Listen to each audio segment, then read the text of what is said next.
আশিদ্দাউ আলাল কুফফার। মুহাম্মদ সাল্লাল্লাহু আলাইহি সাল্লাম এবং তার অনুসারী, তার অনুগামীরা, তার উম্মতেরা, তাদের চারটা বৈশিষ্ট্যের কথা আল্লাহ তাআলা বলেছেন। এই বৈশিষ্ট্য বর্ণনা করে বলেছেন, আমি কোরআনে তো দিলাম, আমি তাওরাতেও বলেছি এই বৈশিষ্ট্যগুলো। সুবহানাল্লাহ বলেন না? যালিকা মাসালুহুম ফিত তাওরাত, আমি তোমাদের এই বৈশিষ্ট্য সমূহের কথা তাওরাতে বর্ণনা করেছি। ওয়া মাসালুহুম ফিল ইনজিল, আমি ইনজিলের মধ্যেও তোমাদের এই বৈশিষ্ট্যের কথা বর্ণনা করেছি।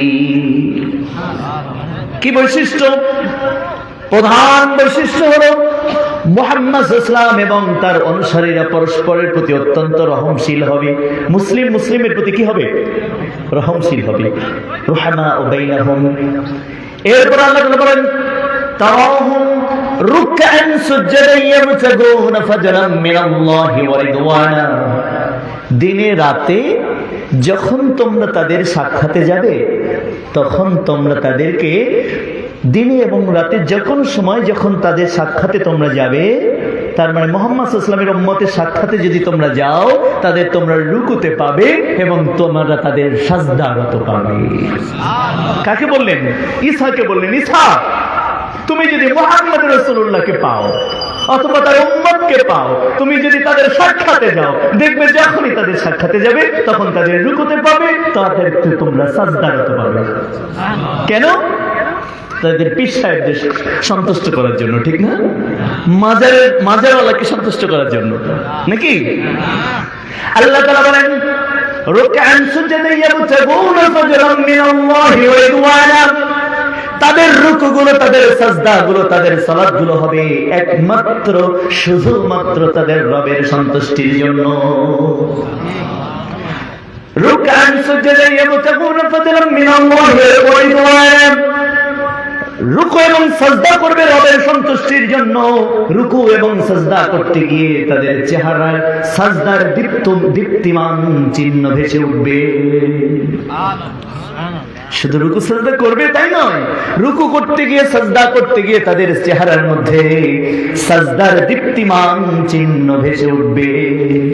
সালাত কেন? সে সালাত পড়েছে, তার মানে সালাত আদায় করে ব্যক্তিকে দেখলে বোঝা যাবে যে লোকটা সালাত পড়ে। সুবহানাল্লাহ। সূরা ফাতহা 48 নম্বর সূরার 27, 28, 29 নম্বর আয়াতে পেয়ে যাবেন। রুকু এবং সাজদার মধ্যে পেয়ে যাবেন। কারণ আল্লাহ সুবহানাহু ওয়া তাআলা নিজেই পছন্দ করেছেন। সূরা মুমিনুনের মধ্যে বললেন, ক্বাদ আফলাহাল মুমিনুন, আমার মুমিনরা সফল হয়ে যাবে। সুবহানাল্লাহ। কে সফল হবে? কেন? আল্লাযীনা হুম ফি সালাতিহিম খাশিউন। সুবহানাল্লাহ বলেন। কেন? কারণ তারা তাদের সালাতে খুবই বিনয়ী, খুবই একাগ্র, খুবই মনোযোগী। সালাতে মনোযোগীর কারণে একাগ্র, বিনয়ী, বিনম্রতার সাথে ভীত সন্ত্রস্ত হয়ে তারা তাদের সালাতগুলো আদায় করে। এই জন্য আমার মুমিনরা সব সফল হয়ে যাবে। কি হয়ে যাবে?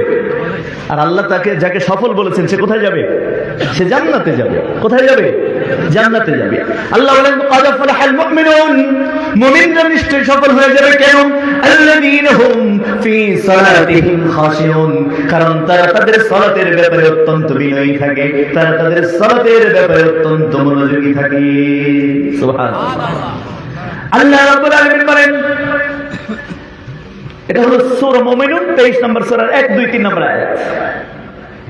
এরপর আল্লাহ সুবহানাহু ওয়া তাআলা পরিষ্কার ভাবে বলছেন, ইউসাব্বিহু লিল্লাহি মা ফিস সামাওয়াতি ওয়া মা ফিল আরদিল মালিকিল কুদ্দুসিল আজিজিল হাকীম।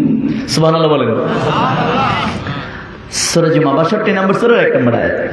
আসমানের মধ্যে যা কিছু যারা আছে, জমিনের মধ্যে যা কিছু এবং যারাই আছে না কেন, সমুদায় সবাই একত্রিত হয়ে সবাই মিলে আল্লাহর তাসবিহ বর্ণনা করে, সবাই মিলে সালাত আদায় করে, তাসবিহ পড়ে। আল্লাহর যে তাসবিহ তারা পড়ে কারণ হলো মালিকের তাসবিহ করে, আজিজের তাসবিহ পড়ে।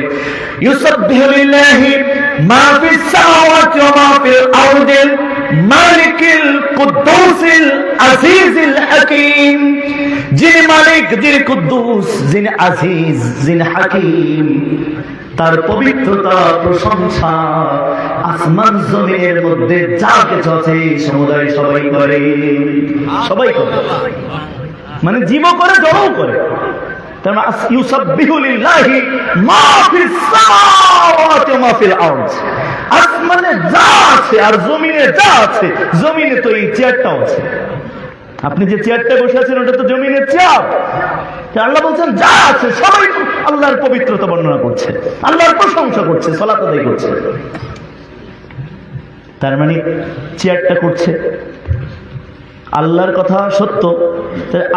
আমাদের ধারণায় চেয়ার তো কিছুই বলতে পারে না, কিন্তু আল্লাহ বলছেন না চেয়ার আল্লাহর পবিত্রতা বর্ণনা করছে, আল্লাহর প্রশংসা করছে। সুবহানাল্লাহ।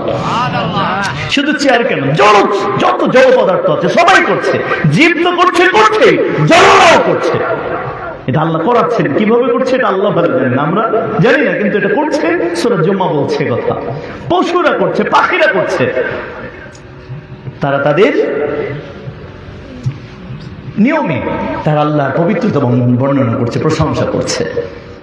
এবার আল্লাহ তাআলা মুমিনদেরকে ডেকে বলছেন আকিমুস সালাত, তোমরা সালাত আদায় করো। সুবহানাল্লাহ। তোমরা কি করো? সালাত আদায় করো। আকিমুস সালাত, সালাত আদায় করো। ওয়ালা তাকুনু মিনাল মুশরিকিন, সালাতকে বাদ দিয়ে যেন তোমরা মুশরিক হয়ে যাও না। কারণ আল্লাহ সবার কথা বর্ণনা করেছেন। গাছেরা সালাত আদায় করছে, তরুণরা সালাত আদায় করছে, জড় পদার্থরা সালাত আদায় করছে, জীবেরা সালাত আদায় করছে, পশু পাখি সালাত আদায় করছে, আল্লাহর পবিত্রতা প্রশংসা বর্ণনা করছে। আল্লাহ তাআলা এবার মুমিনদেরকে ডেকে বলছে ও মুমিনরা, ইয়া আইয়ুহাল্লাযীনা আমানু, হে ঈমানদাররা, আকিমুস সালাত, তোমরা সালাত আদায় করো। ওয়ালা তাকুনু মিনাল মুশরিকিন, সালাত বাদ দিয়ে যেন তোমরা মুশরিক হয়ে যেও না।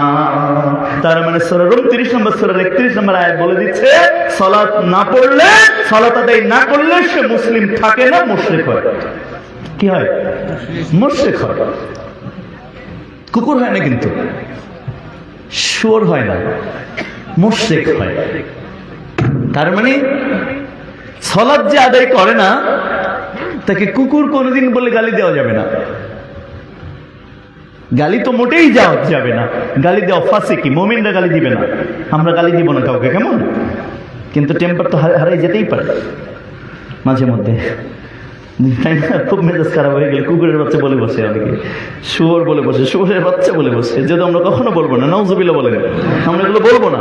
তবে যদি কোনোদিন বলেন, খবরদার বেনামাজিকে বলবেন না। বেনামাজিকে বললে কুকুরের বাচ্চাকে অপমান করা হবে, কারণ বেনামাজি কুকুরের বাচ্চার চেয়ে খারাপ।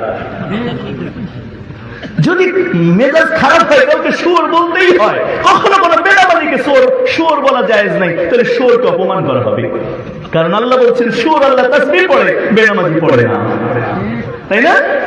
বেনামাজির কথা আল্লাহ তাআলা নিজেই বলেন ইন্নাল্লাযীনা কাফারু মিন আহলিল কিতাবি ওয়াল মুশরিকিনা ফি নারি জাহান্নাম খালিদিনা ফিহা উলাইকা হুম শাররুল বারিয়া। এই দেখেন, সৃষ্টির মধ্যে সবচেয়ে খারাপ, উলাইকা হুম শাররুল বারিয়া, নিশ্চয়ই যারা মুশরিক হয়েছে তারা সৃষ্টির মধ্যে সবচেয়ে নিকৃষ্ট, তারা কুকুরের চেয়ে নিকৃষ্ট, তারা শুয়োরের চেয়ে নিকৃষ্ট, তারা শ্রীগালের চেয়ে নিকৃষ্ট, তারা সাপের চেয়ে নিকৃষ্ট। যে সালাত আদায় করে না, কারণ সে মুশরিক। আল্লাহ বলছেন সে সৃষ্টির মধ্যে সবচেয়ে খারাপ। শুয়োর কতটা খারাপ, শুয়োর কতটা নির্লজ্জ, কিন্তু বেনামাজি শুয়োরের চাইতে নির্লজ্জ, কুকুরের চাইতে নির্লজ্জ। একথা আল্লাহ বলছেন উলাইকা হুম শাররুল বারিয়া, নিশ্চয়ই এরা সৃষ্টির মধ্যে সবচেয়ে খারাপ। সূরা বাইনা 7 নম্বর আয়াত আল্লাহ বলছেন।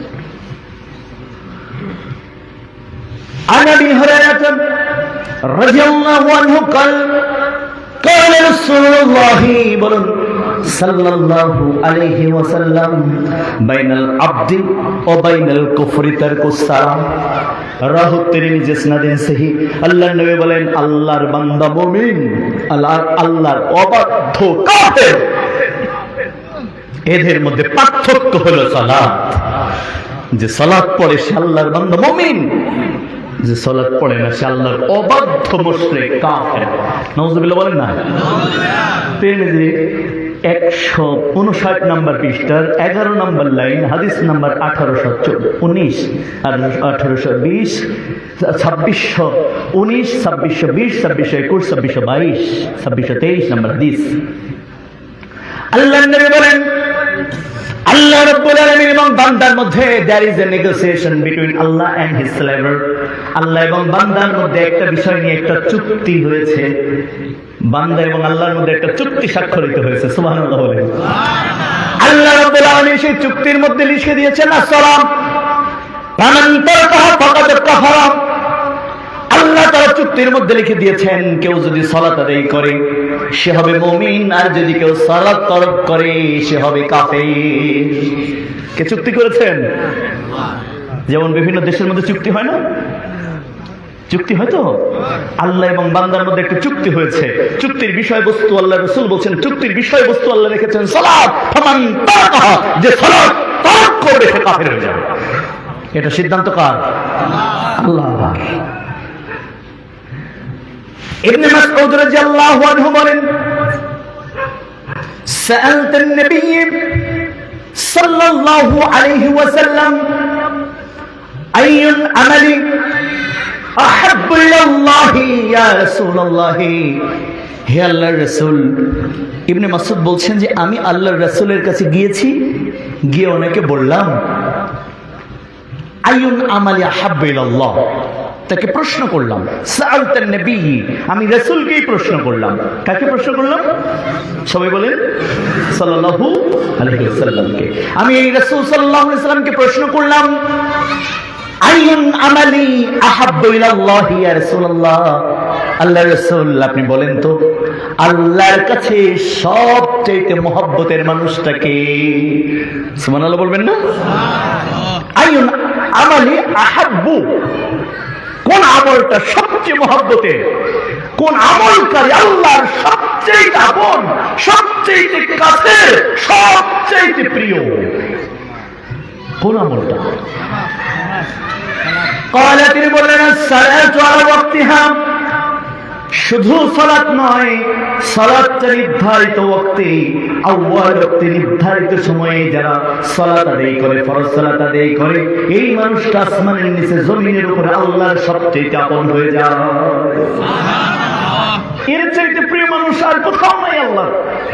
আসমানের নিচে জমিনের উপরে আল্লাহর এত আপন আর কেউ নেই, যে নির্ধারিত ওয়াক্তে, যে মহিলা, যে পুরুষ, যে জিন সালাত আদায় করে, তার চেয়ে প্রিয় আর কেউ নেই আল্লাহ। তার আল্লাহর লোক। তার কার লোক? বুখারী 389 পৃষ্ঠা 5970 নম্বর হাদিস, লাইন নাম্বার 14। আল্লাহ রাসূল বলছেন যে আল্লাহর কাছে সবচেয়ে আপন হলো এই মানুষটাকে সালাত আদায় করে, সবচেয়ে প্রিয়। আপনি প্রিয় হবেন না? হবেন? আপনি আপনি হবেন? হবেন সত্যি? তাহলে আওয়াল একটু সালাত আদায় করুন। পারা যাবে? আল্লাহ রাব্বুল আলামিন নিজে বলেন ইন্নাস সালাতা কানাত আলাল মুমিনিনা কিতাবাম মাওকুতা। নিশ্চয়ই আমি নির্ধারিত সময়ে মুমিনদের জন্য সালাতকে ফরজ করে দিয়েছি। নির্ধারিত সময় পড়বে তারা সালাত। সূরা নিসা 103 নম্বর আয়াত। নির্ধারিত সময়ে মুমিনদের জন্য আমি সালাতকে ফরজ করেছি।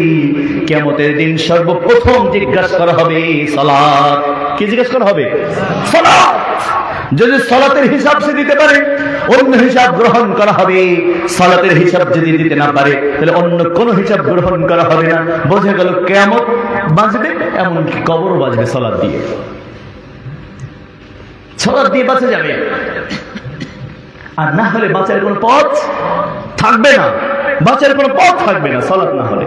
কারণ সালাত আর কুফরি, ঈমান এবং কুফরির মধ্যে পার্থক্য রচিত হয়ে যাবে। আপনি ঈমানদার নাকি কুফার হয়ে গেছেন, এর মধ্যে সালাত নির্ধারণ করে দিবে। সালাত আপনাকে জান্নাতে নিবে, ফরজ সালাত তো নিবে। এমনকি নফল সালাতের ব্যাপারে আল্লাহ নিজেই বলছেন তাতাজাফা জুনুবুহুম আনিল মাদাজি ইয়াদউনা রাব্বাহুম খাওফান ওয়া তামাআ ওয়া মিম্মা রাযাকনাহুম ইউনফিকুন। সুবহানাল্লাহ বলেন।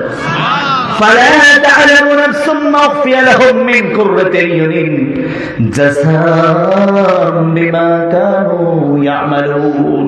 سبحان الله।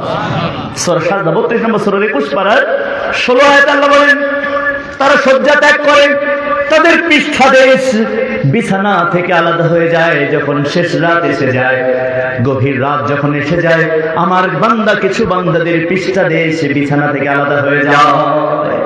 আল্লাহ বলছেন, আল্লাহ কে বলছেন? তাতে জুনুবুহুম আনিল মাদাজি ইয়াদউনা রাব্বাহুম খাওফান ওয়া তামাআ। দুইটা কারণে তাদের পৃষ্ঠদেশ তাদের বিছানা থেকে আলাদা হয়ে যায়। তার একটা কারণ হলো খাউফ, তাদের রয়েছে আল্লাহর ভয়। কার ভয়? জাহান্নামের ভয়, কবরের আযাবের ভয় তাদের আছে। এই কবরের আযাবের ভয়, জাহান্নামের ভয় শেষ রাতে তাদের পৃষ্ঠদেশ আর বিছানায় লাগিয়ে রাখতে পারে না, তারা উঠে যায়। আরেকটা জিনিস ওদের আছে, সেটা হলো আল্লাহর কাছে আশা। সুবহানাল্লাহ। আল্লাহর কাছে কি আছে? আশা আছে, জান্নাতের আশা, আল্লাহর সাথে সাক্ষাতের আশা, জান্নাতের মেহমানদারিত্বের আশা তাদের অন্তরে রয়েছে। এই দুই, এক হলো ভয় আর একটা হলো খাউফান ওয়া তামাআ। একদিকে ভয়, একদিকে আশা, এই দুইটা জিনিস তাদের পৃষ্ঠদেশ শেষ রাতে বিছানায় লাগিয়ে রাখতে পারে না।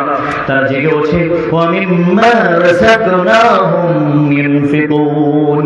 এবং আমি তাদেরকে যে রিজিক দান করেছি, আমি যতটুকু সম্পদ, যতটুকু অর্থ, যতটুকু রিজিক আমি আমার বান্দাকে দান করেছি, সেটা থেকেই আমার বান্দারা আমাকে দান করে, আমার জন্য সাদাকা করে।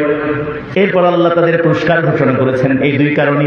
রাতে যারা সালাত আদায় করে, শেষ রাতে যারা সালাত আদায় করে, তার মানে শেষ রাত, রাতের শেষ অংশ, তাহাজ্জুদ, ফজরের সালাত, এই সালাতগুলো যারা আদায় করে, আল্লাহ তাআলা তাদের ব্যাপারে বলছেন, ফালা তাআলামু, কেউ জানে না, নাফসুম মা উখফিয়া লাহুম মিন কুররাতি আইয়ুনিন, কেউ জানে না নয়ন অভিরাম, চক্ষু শীতলকারী কি জান্নাত আমি তাদের জন্য তাদের দৃষ্টির অগোচরে সাজিয়ে গুছিয়ে রেখে দিয়েছি। ফালা তাআলামু নাফসুম মা উখফিয়া লাহুম মিন কুররাতি আইয়ুনিন জাযাআম বিমা কানু ইয়ামালুন, কেউ জানে না তাদের জন্য নয়ন অভিরাম কি দৃশ্য আমি তাদের দৃষ্টির অগোচরে আমি তাদের জন্য গুছিয়ে সাজিয়ে সংরক্ষিত করে রেখেছি। সূরা সাজদা 32 নম্বর সূরা 21 নম্বর পারা 16 নম্বর আয়াত, 32 নম্বর সূরা 21 নম্বর পারা 17 নম্বর আয়াত, যে সূরাটা আল্লাহ রাসূল প্রত্যেক দিন তেলাওয়াত করতেন।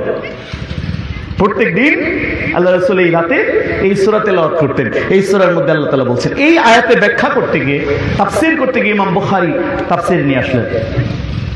ইমাম বুখারী বলছেন, আবু হুরায়রা থেকে তিনি হাদিস এনেছেন।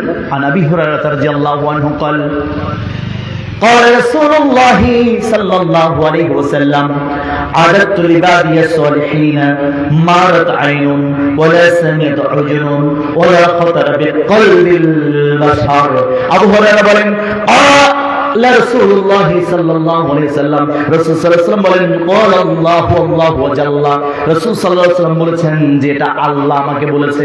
আবু হুরায়রা বলেন, রাসূল বলেছেন, রাসূল সাল্লাল্লাহু আলাইহি ওয়াসাল্লাম বলছেন এটা আল্লাহ আমাকে বলেছেন। কি বলেছেন? আদাতু লিবাদিয়াস সালিহিন মা আইনুন ওয়ালা সামিআত উযুনুন, এরা হলো আমার নেককার বান্দা। ইবাদিয়াস সালিহিন কারা? যারা শেষ রাতে জেগে সালাত আদায় করে। সুবহানাল্লাহ বলেন। যারা শেষ রাতে জেগে সালাত আদায় করে, আল্লাহ তাআলা নিজেই বলছেন ইবাদিয়াস সালিহিন, এরা আমার নেককার বান্দা। এরা কি বান্দা? বুখারী 3244 নম্বর হাদিস এবং 3244 নম্বর হাদিস এবং 4779 নম্বর হাদিস, এটা দুইবার বর্ণিত হয়েছে। একবার বর্ণিত হয়েছে 154 পৃষ্ঠার 24 নম্বর লাইনে 3244 নম্বর হাদিস, আর একবার বর্ণিত হয়েছে 4779 নম্বর হাদিস, এটা 691 পৃষ্ঠার 5 নম্বর লাইনে। আল্লাহ রাসূল সাল্লাল্লাহু আলাইহি ওয়াসাল্লাম বললেন, ইবাদিয়াস সালিহিন, এরা আমার নেককার বান্দা। কারা? যারা শেষ রাতে সালাত আদায় করে। এবং আমি যা রিজিক দিয়েছি, আমি যা সম্পদ থেকে দিয়েছি, আমার প্রদত্ত সম্পদ থেকে আবার আল্লাহর রাস্তায় ব্যয় করে, আল্লাহর জন্য দান করে, আল্লাহর জন্য সাদাকা করে। আল্লাহ তাআলা এবার বলেন, ইবাদিয়াস সালিহিনা মারাত আইনুন ওয়ালা সামিয়াত উজুনুন, আমি আমার এই নেককার বান্দার জন্য এমন কিছু জান্নাতে রেখেছি, মারাত আইনুন, পৃথিবীর কোথাও এত সৌন্দর্য কোন চোখ কোনদিন দেখেনি, দেখে থাকবে না, কেউ দেখেনি। ওয়ালা সামিয়াত উজুনুন, পৃথিবীর কোন কান কোনদিন শুনে থাকবে না যে এত সৌন্দর্যমণ্ডিত জায়গা আমি তাদেরকে দান করতে পারি। ওয়ালা খাতারা বিকলবিল বাশার, পৃথিবীর কোন কান কোনদিন শোনেনি, শুনবে না, শুনে থাকবে না, আমি জান্নাতের মধ্যে এমন কিছু তাকে শোনাবো। ওয়ালা খাতারা বিকলবিল বাশার ওয়ালা সামিয়াত উজুনুন, কান শোনেনি, ওয়ালা খাতারা বিকলবিল বাশার, মানুষের অন্তরে আত্মা দিয়ে কোনদিন জান্নাতকে ডেকোরেশন করতে পারবে না, ডিজাইন করতে পারবে না, অঙ্কন করতে পারবে না, কল্পনা করতে পারবে না। আমি এমন চির সুখের জায়গা জান্নাতে তৈরি করেছি আমার ইবাদিয়াস সালিহিন, আমার নেককার বান্দার জন্য। এই নেককার বান্দাকে তার মধ্যে আল্লাহ তাআলা প্রথম বলছেন যে তারা শেষ রাতে সালাত আদায় করে, এরা নেককার বান্দা। এরা কোন বান্দা? এরা আল্লাহর নেককার বান্দা। কেমন? সালাত আদায় করলে নেককার বান্দাদের অন্তর্ভুক্ত হয়ে যাবেন আপনি। শুধু তাই নয়, কিছু নফল সালাতের ব্যাপারে দেখুন, ফরজ তো আছেই, ফজর পড়বে, আসর পড়বে, এই জান্নাতে যাবেন। বুখারী, জান্নাতে যাবেন। আপনি পড়েন না? আসর পড়েন? পড়েন ইনশাআল্লাহ। আসর, জোহর, ফজর পড়েন, তাহলে তো জান্নাতে থাকার কথা। এখানে কেন? এটা জান্নাত নয়, আপনি মরলে জান্নাতে যাবেন ইনশাআল্লাহ। সত্য নবী বলেছেন, সত্য কথা বলেছেন। কি বলেন? আমার রাসূল কি বানিয়ে কিছু বলেছেন? আমার আল্লাহ কি রাসূল সম্পর্কে বলেননি? ওমা ইয়ানতিকু আনিল হাওয়া ইন হুয়া ইল্লা ওয়াহয়ু ইউহা। আমার রাসূল তো নিজে থেকে কিছুই বলে না, যা ওনাকে প্রত্যাদেশ করা হয়, যা ওনাকে বলানো হয়, যা ওনাকে বলতে বলা হয়, উনি শুধুমাত্র তাই বলেন। সুবহানাল্লাহ। সূরা নাজমের 3 এবং 4 নম্বর আয়াত। এজন্য ফজর এবং আসর সালাত আদায়কারী জান্নাতি মানুষ, সুবহানাল্লাহ, এরা জান্নাতে যাবে। শুধু তাই নয়, জোহরের সালাত আদায়কারী ব্যক্তির জন্য আল্লাহ রাসূল 4টা পুরস্কার বর্ণনা করেছেন। তার মধ্যে প্রথম শুরু হয় নফল দিয়ে। উম্মে হাবিবা রাদিয়াল্লাহু আনহা বলেন, সামি'তু রাসূলুল্লাহি সাল্লাল্লাহু আলাইহি ওয়াসাল্লাম ইয়াকুল, আমি আল্লাহর রাসূলকে বলতে শুনেছি, ইযা হিফযুহু 40 রাকাতিন সালাতিন ক্বাবলা আয-যুহরি ওয়া 40 বাদাহা ফাহারামাল্লাহু আল্লাহু জাল্লা আলান নার। যে ব্যক্তি যোহরের ফরজ সালাতের আগে 4 রাকাত সুন্নাত সালাত আদায় করে নিয়মিত, ওয়া এবং 40 বাদাহা আরো 4 রাকাত যোহরের ফরজ সালাতের পরে, ফাহারামাল্লাহু আল্লাহু জাল্লা আলান নার, তাদের উপর আল্লাহ জাহান্নামের আগুনকে চিরস্থায়ীভাবে হারাম করে দিয়েছে। তার মানে যে জোহরের আগে 4 রাকাত ফরজ সালাতের আগে সুন্নাহ বা নফল, এবং জোহরের ফরজ সালাতের পর 2 4 রাকাত সালাত যারা আদায় করবে, ফাহারামাল্লাহু আল্লাহু জাল্লা আলান নার, সে জাহান্নামে কোনোদিন যাবে না, কোনোদিন যাবে না। দেখেন, সালাত আপনাকে জাহান্নাম থেকে মুক্ত করে দিয়েছে, তাও এখনো ফরজে যাননি, সুন্নাহ নফল সালাত আদায় করেছেন, আপনি জাহান্নাম থেকে কি মুক্ত হয়ে গেছেন। এটা কিন্তু সেই 7000 হাদিসের তালিকার অন্তর্ভুক্ত না, জাল জয়ীফ যেগুলো মুখস্থ আছে তা থেকে বলেনি, এটা হলো নাসাই থেকে বলেছে, বিশুদ্ধ সনদে বর্ণিত হয়েছে। আল্লামা আলমানি হাদিস তাহকিক করার পরে একবার দেখলাম যে তিনি তাহকিক করে বলেছেন, হাযা হাদিস সহিহ লিগাইরিহি, আবার আরেক জায়গায় গিয়ে বলছেন হাদিসুন সহিহ লিজাতিহি। তার মানে হাদিসের মানদণ্ডে, বিশুদ্ধতার মানদণ্ডে যে কয়জন শীর্ষে যে কয়টা হাদিস থাকে, তার মধ্যে সহিহ লিজাতিহি একেবারে সকল হাদিসের শীর্ষ অবস্থান করে। যে সহিহ হাদিসের মানদণ্ডে একবার শীর্ষস্থানীয় সহিহ হাদিস হচ্ছে সহিহ লিজাতিহি, তার মানে জাত পর্যায়ের হাদিস। এই হাদিসটা হলো জাতিহি। এই হাদিসটা আপনি পাবেন নাসাই 1814 নম্বর হাদিসে, 1815 নম্বর, 1816, 1817, 1818, 1819 নম্বর হাদিস। এই হাদিসগুলোতে আপনারা পেয়ে যাবেন ইনশাআল্লাহ। আচ্ছা, তার আগে আমি কিছু উল্টো ফেরানো লোকদের খবর বলি, যাদের খবর সূরা সাজদার 22 আয়াতে আল্লাহ বলেছেন, ومن أظلم ممن ذكر بآيات ربه ثم أعرض عنها إن من المجرمين منتقمون। আল্লাহ এক শ্রেণীর মানুষকে জালেম বলেছেন। আওয়ামী লীগ খালি জালেম, আওয়ামী লীগ জালেম খালি, খুব বলতে মন চায়। আজকেও দেখলাম যে একজন বললো স্বৈরাচার। তো স্বৈরাচার ঠিক আছে, তুমিও তো স্বৈরাচার, তুমিও তো জালেম। কেন? তার মানে আওয়ামী লীগ সব জায়গায় থাকে। যারা আল্লাহ বলছেন ওমান আযলামু, তার চেয়ে জালেম আর কে? মিম্মান যুকিরা বিআয়াতি রাব্বিহি, যখন রবের আয়াত দিয়ে মানুষকে প্রত্যাদেশ করা হয়, সেখান থেকে ওরা মুখটা ফিরিয়ে নেয়, ঘুরে যায়। দেখেন সূরা সাজদার মধ্যে আল্লাহ বলেছেন ওর চেয়ে জালেম আর কে? তার মানে বোঝা যাচ্ছে আওয়ামী লীগের চেয়ে জালেম। ভালো না লাগলে তুমি আমার কও যে আমাদের ভালো লাগছে না, আমরা বক্তব্য শর্ট করে দেব, সমস্যা নেই, একেবারে 11:30টার মধ্যে শেষ করে দেব। যদি মনে হয় যে এই বক্তব্যগুলো আমাদের শোনা দরকার আছে, প্রত্যেকটা মুহূর্ত আল্লাহর কোরআনে আয়াত দিয়ে বর্ণনা করা হচ্ছে আর হাদিস দিয়ে বর্ণনা করা হচ্ছে, তাহলে সেখানে তো মনোযোগ দেওয়া দরকার, সেখানে তো ফেরা দরকার না, তাই না? এটা তো সেই জাতি যাদেরকে রাত 2টা বাজে মেসির গোল দেখার জন্য রাত 2টা 2:30 পর্যন্ত জেগে থাকে, তাই না?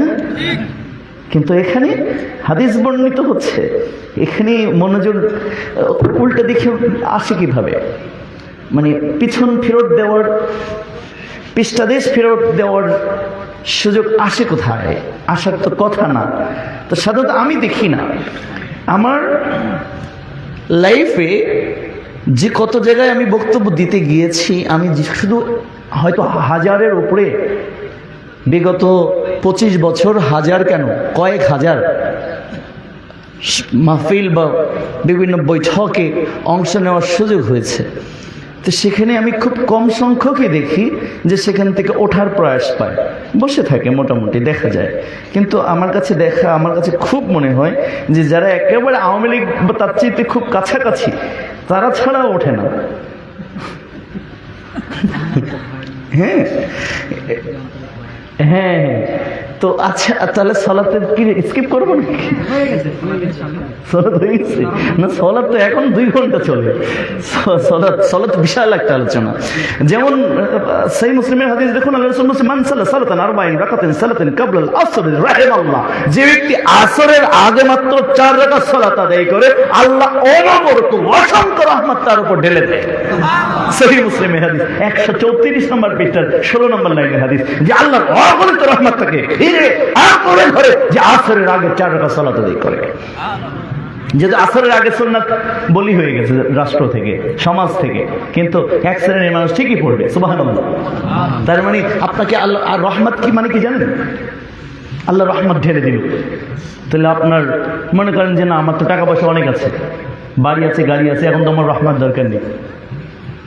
রহমত যদি ইফ ইউ আর প্যাশেন্ট, আপনি যদি রোগী হন, তাহলে রহমতের অর্থ আসবে আপনার জন্য মেডিসিন। আপনি আসরের আগে 4 রাকাত সালাত আদায় করলে আপনার রোগ সেরে যাবে, রহমতের নাম। আপনি যদি নিঃসন্তান হন, আপনার সন্তান হয় নাই, কিন্তু আসরের আগে 4 রাকাত সালাত আদায় করলে আল্লাহ আপনার উপর রহমত ঢালবে, মানে সন্তান লাভের উপাদান আপনার মধ্যে দিয়ে দেওয়া হবে। আপনি যদি দুরারোগ্য ব্যাধিতে আক্রান্ত হন, আপনি যদি ডক্টর হন, আল্লাহ তাআলা আপনার মাথাকে, আপনার জেহেনকে, আপনার হাতকে রহমতের হাত বানিয়ে দিবে, আপনি দেখলেই রোগী সেরে যাবে। এর নাম হলো রহমত, রাহমাল্লাহ। আল্লাহর পক্ষ থেকে তাদের উপর রহমত ঢালা হয়। আপনি এখানে আপনার উপরে ঢালা হচ্ছে না, আপনি উঠলেন, আপনার উপরে ঢালা হচ্ছে। কোরআন বলছে ইযা কুরিআল কুরআনু ফাসতামিউ লাহু ওয়া আনসিতু লাআল্লাকুম তুরহামুন, যখন কোরআন উপস্থাপন করা হয় তখন তোমরা চুপচাপ হয়ে যাবে এবং মনোযোগ দিয়ে শুনবে, আশা করা যায় আল্লাহ তোমাদের উপর রহমত ঢেলে দেবে। সূরা আরাফ 204-5 নম্বর আয়াত আল্লাহ বলছেন, আল্লাহ তোমাদের উপর রহমত ঢেলে দিবেন। যখন কোরআন উপস্থাপন করা হয়, ওহী উপস্থাপন করা হয়, তখন তোমরা শুনবে, মনোযোগী হবে, আল্লাহ তোমাদের উপর রহমত করবে। সুবহানাল্লাহ। শুধু তাই নয়, আল্লাহ রাসূল সাল্লাল্লাহু আলাইহি ওয়াসাল্লাম বলেন, ইন্না মিন আরাইকুম জামানা সাবরিল লিল মুতামাসসিকি ফীহি 50 শাহীদাম মিনকুম কিলা ইয়া রাসূলুল্লাহ ওয়া মিনহুম ক্বালা লা বাল মিনকুম কিলা ইয়া রাসূলুল্লাহ ওয়া মিনহুম ক্বালা লা বাল মিনকুম। যদি যে সুন্নাহগুলো মারা গেছে সমাজ থেকে, যেমন মাগরিবের আগে 2 রাকাত সুন্নাহ, ইশার আগে 2 রাকাত সুন্নাহ, এরপরে হচ্ছে আসরের আগে 4 রাকাত সুন্নাহ, এই সুন্নাহগুলো কি সমাজ থেকে কি হয়েছে জানেন? মারা গেছে, সমাজ থেকে বিদায় হয়ে গেছে। আল্লাহ রাসূল এই বিদায় হওয়া সুন্নাত সম্পর্কে কি বলছেন দেখেন। আবি হুরায়রা রাদিয়াল্লাহু আনহু قال قال رسول الله সাল্লাল্লাহু আলাইহি ওয়াসাল্লাম, إن الدين بعد غريب فطوبى للغرباء الذين ما أفسد الناس من بعد من سنتي رواه الترمذي إسناد صحيح। আল্লাহর নবী বলেন, আমার দিনের সূচনা হয়েছিল অল্প সংখ্যক কিছু মানুষের মাধ্যমে, অচিরেই অল্পদের মধ্যে আমার দিন ফিরে যাবে।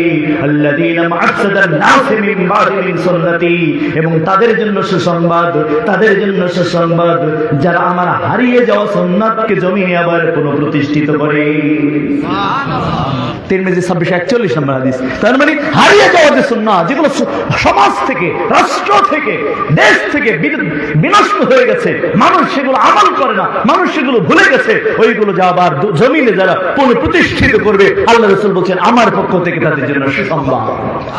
সুসংবাদ হলো 5টা। এক হলো ওরা আমার ভাই। অন্য রাতে আল্লাহর নবী বললেন, ওদের জন্য আমার পক্ষ থেকে 7 সালাম। সাহাবাদেরকে বললেন, তোমরা তো আমাকে দেখেছো, দেখেই মানে এনেছো, কিন্তু আমার কিছু ভাই আসবে যারা আমাকে দেখেনি, কিন্তু তারা আমার ঈমান রাখবে। সুবহানাল্লাহ। এজন্য আল্লাহ রাসূল সাল্লাল্লাহু আলাইহি ওয়াসাল্লাম এই সুন্নাহগুলোকে ফিরিয়ে আনার জন্য তিনি উৎসাহিত করেছেন। এইজন্য আজকে ফরজ সালাত আদায় করব তো করবই। আমরা 3টে গুরুত্বপূর্ণ সুন্নাহর কথা বলে দিলাম। একটা হলো তাহাজ্জুদের সুন্নাহ, যা সমাজ থেকে, রাষ্ট্র থেকে বিলীন হয়ে গেছে মোবাইল ফোন আসার পরে, বিশেষ করে অ্যান্ড্রয়েড ফোন আসার পর, ফেসবুক এবং ইউটিউব আসার পর।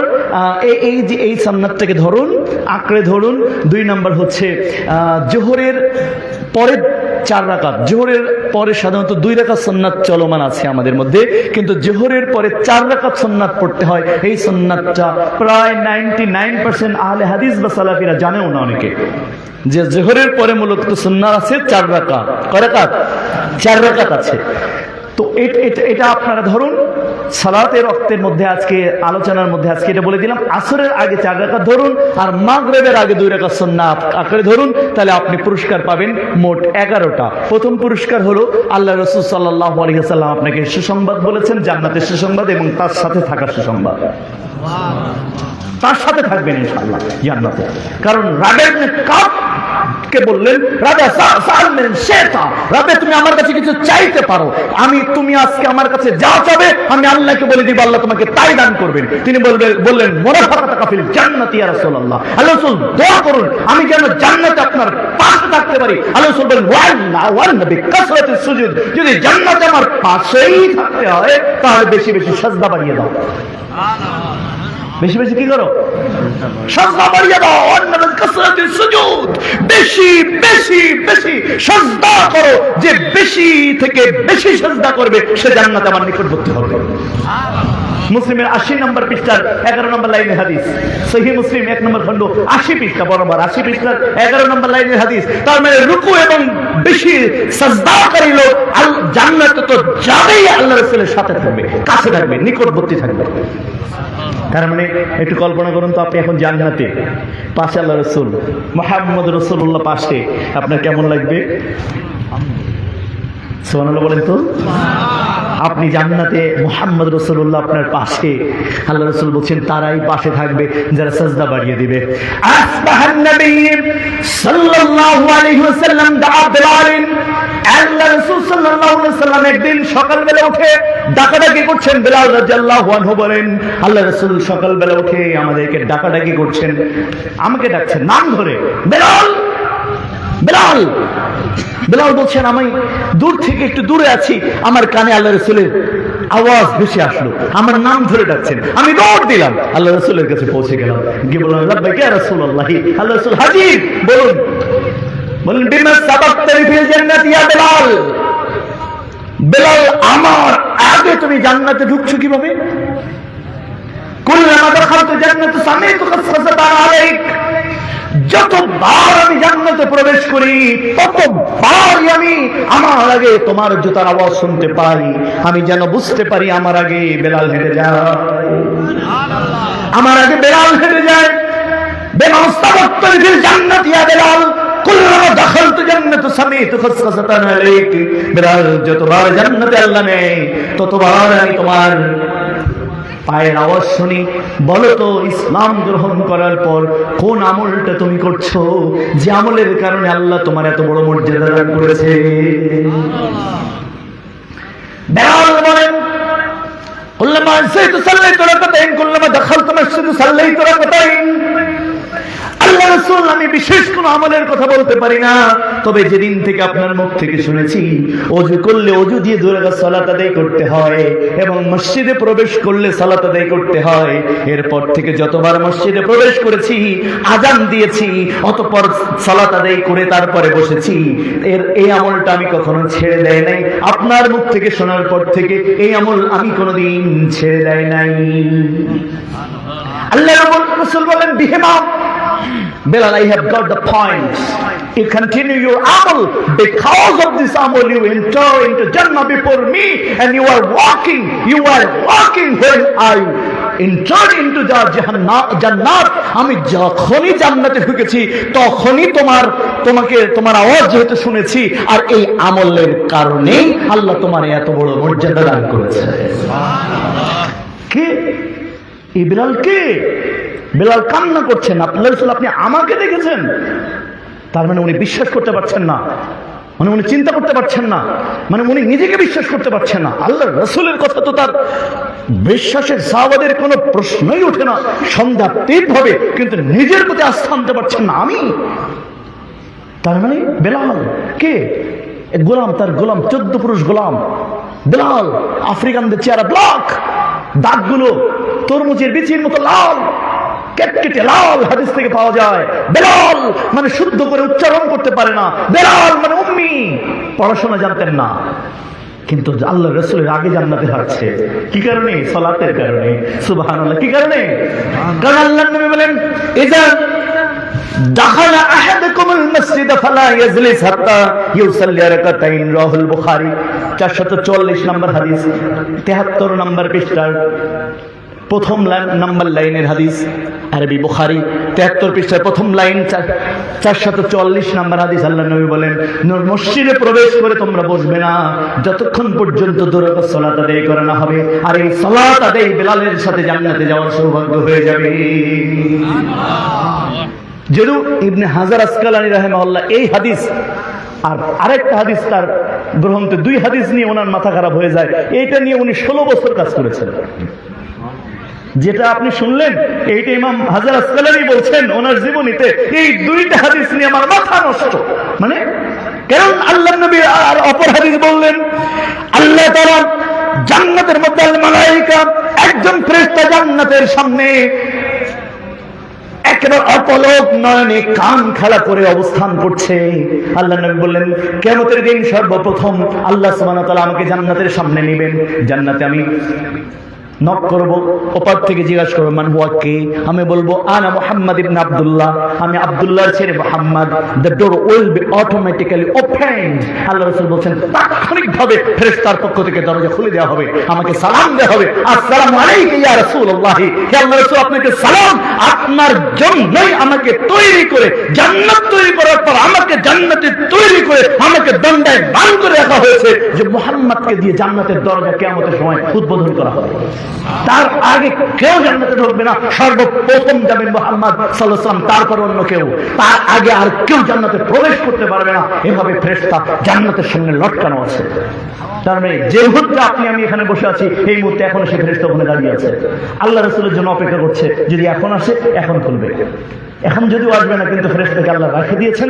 এখন আপনি আমি যখন এখানে বসে আছি, আমি ইউসুফ জাহান যখন বক্তব্য দিচ্ছি জান্নাতুল ফেরদাউসের সামনে, একেবারে আল্লাহ রাসূলের জান্নাতের সর্বোচ্চ সম্মানিত স্থানের বরাবর সামনের দরজা, সেখানে একজন ফেরেশতা দণ্ডায়মান আছে, আল্লাহ রাসূলের জন্য অপেক্ষা করছে। আল্লাহ রাসূল আসবেন, আমি খুলে দেব। বুখারী 391 নম্বর পৃষ্ঠা। ইবনে হাজার আসকালানী এই হাদিস, আর ইযা দাখালা আহাদুকুমুল মাসজিদ ফালা ইয়াসরিস হাত্তা ইউসাল্লি রাকাতাইন আসবাহ নবী সাল্লাল্লাহু আলাইহি ওয়াসাল্লাম দাআ বিলাল কুল্লুমা দাখালতু জান্নাতুস সামিত খাসসাতানা আলাইহি। এই দুই হাদিস উনি মিলাতে পারছেন না। ইবনে হাজার আসকালানী 8 বছর কাজ করলেন, 16 বছর কাজ করলেন। 16 বছর পর ইবনে হাজার আসকালানী সিদ্ধান্ত দিচ্ছেন কি? দুই হাদিস সিদ্ধান্ত দিচ্ছেন। বলছে আমার মনে হয়, কেন সিদ্ধান্ত নিতে পারছেন না? কারণ আল্লাহ রাসূল বলছেন আমার আগে বেলাল হেঁটে যাচ্ছে, আবার এখানে বলছেন আমি প্রথম ঢুকবো। উল্টে গেল না? কি বলেন? জি, উল্টে গেল কিনা? সালাত বোঝাচ্ছি, সালাত। আল্লাহ রাসূল বলছেন আমি প্রথম ঢুকবো, এই হাদিস বলছেন না বেলাল তো আমার আগে আছে। তার মানে হাদিস, দুইটা হাদিস তো একই মুহাম্মদ সাল্লাল্লাহু মুখ দিয়ে। আল্লাহ এবার ইবনে হাজার আসকালানী 16 বছর পরে গিয়ে বলছেন আমার মনে হয় জান্নাতে আল্লাহ রাসূলকে আল্লাহ জান্নাতি কোনো বাহনে চড়িয়ে নেবে, আর সেই জান্নাতের বাহনের লাগাম ধরা থাকবে বেলালের হাতে, ড্রাইভার আগে ঢুকে যাবে, প্যাসেঞ্জার পরে। এবার এই হলো ইবনে হাজার আসকালানী রাহিমাহুল্লাহ তার সিদ্ধান্ত যে আল্লাহ রাসূলকে জান্নাতি মেহমানকে উচ্চ মর্যাদা দিয়ে জান্নাতে বড় এক বাহনে চড়িয়ে জান্নাতের মধ্যে প্রবেশ করিয়ে দিবেন। বেলালের হাতে লাগাম ধরা থাকবে। তোমরা যারা ওযু করে সালাত আদায় করো, আর তোমরা যারা মসজিদে ঢুকে যারা সালাত আদায় করো, ওই লাগাম তোমরা ধরবা। পড়বো তো? হ্যাঁ যুবক, পড়বো তো ইনশাআল্লাহ? ওযু করেই সালাত আদায় করবা। বুখারী হাদিস বললাম, মসজিদে ঢুকেই সালাত আদায় করবেন। আল্লাহর রাসূলের সাথে জান্নাত বটেই, বেলালের সাথে জান্নাত হবে ইনশাআল্লাহ। আল্লাহ রাসূল এভাবেই বললেন, আসবাহ নবী সাল্লাল্লাহু আলাইহি ওয়াসাল্লাম দাআ বিলালিন। বেলাল বলেন আমাকে ডাকাডাকি করে আল্লাহ রাসূলের সুসংবাদ আমাকে দিয়ে দিলেন। সকালবেলা ডাকলেন, ফজরের সালাত আদায় করে। আল্লাহ রাসূলের সুন্নাহ ছিল তিনি আর ঘুমাতেন না, তিনি বসে থাকতেন। তার কাছে ওহী আসলো, তিনি জানলেন, তিনি জান্নাতে পরিভ্রমণ করলেন, বেলালের সম্পর্কে জানলেন। আপনাদেরকে জানিয়ে দেওয়া হলো যে উল্লেখ্য যে ওই দিক থেকে আমরা একটু অন্যদিকে ঘুরে যাই। জান্নাত, জাহান্নাম, জাহান্নাম তো অনেক দূর। আল্লাহ রাসূল বলছেন বাদির বিআমালি সিত্তা, উম্মত 6টা জিনিস আসার পূর্বে তোমার আমল করা দরকার।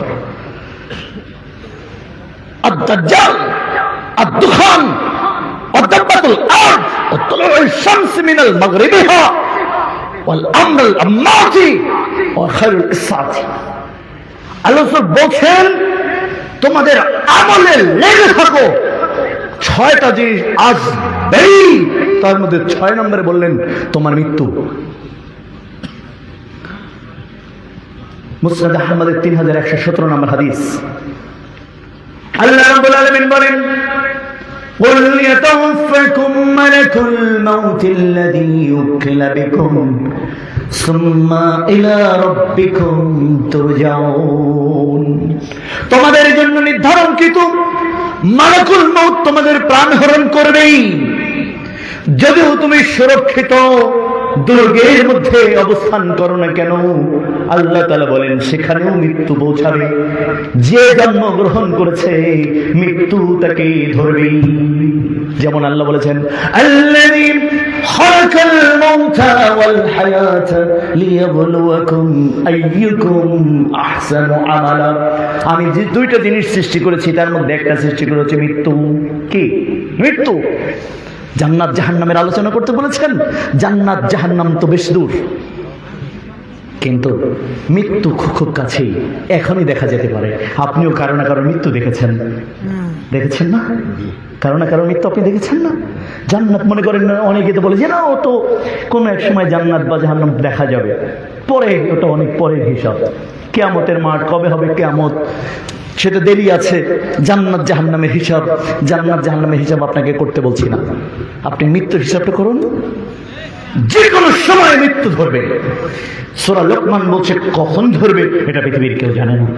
তার মানে আমার কখন মৃত্যু হবে এটা আমি জানি না। কুল ইয়াতাওফাকুম সূরা সাজদার 10 আয়াত 32 নম্বর সূরার 21 নম্বর পারা 10 আয়াত আল্লাহ বলেন কুল ইয়াতাওফাকুম মালাকুল মাউতিল্লাযী উকিলা বিকুম সুম্মা ইলা রাব্বিকুম তুরজাউন।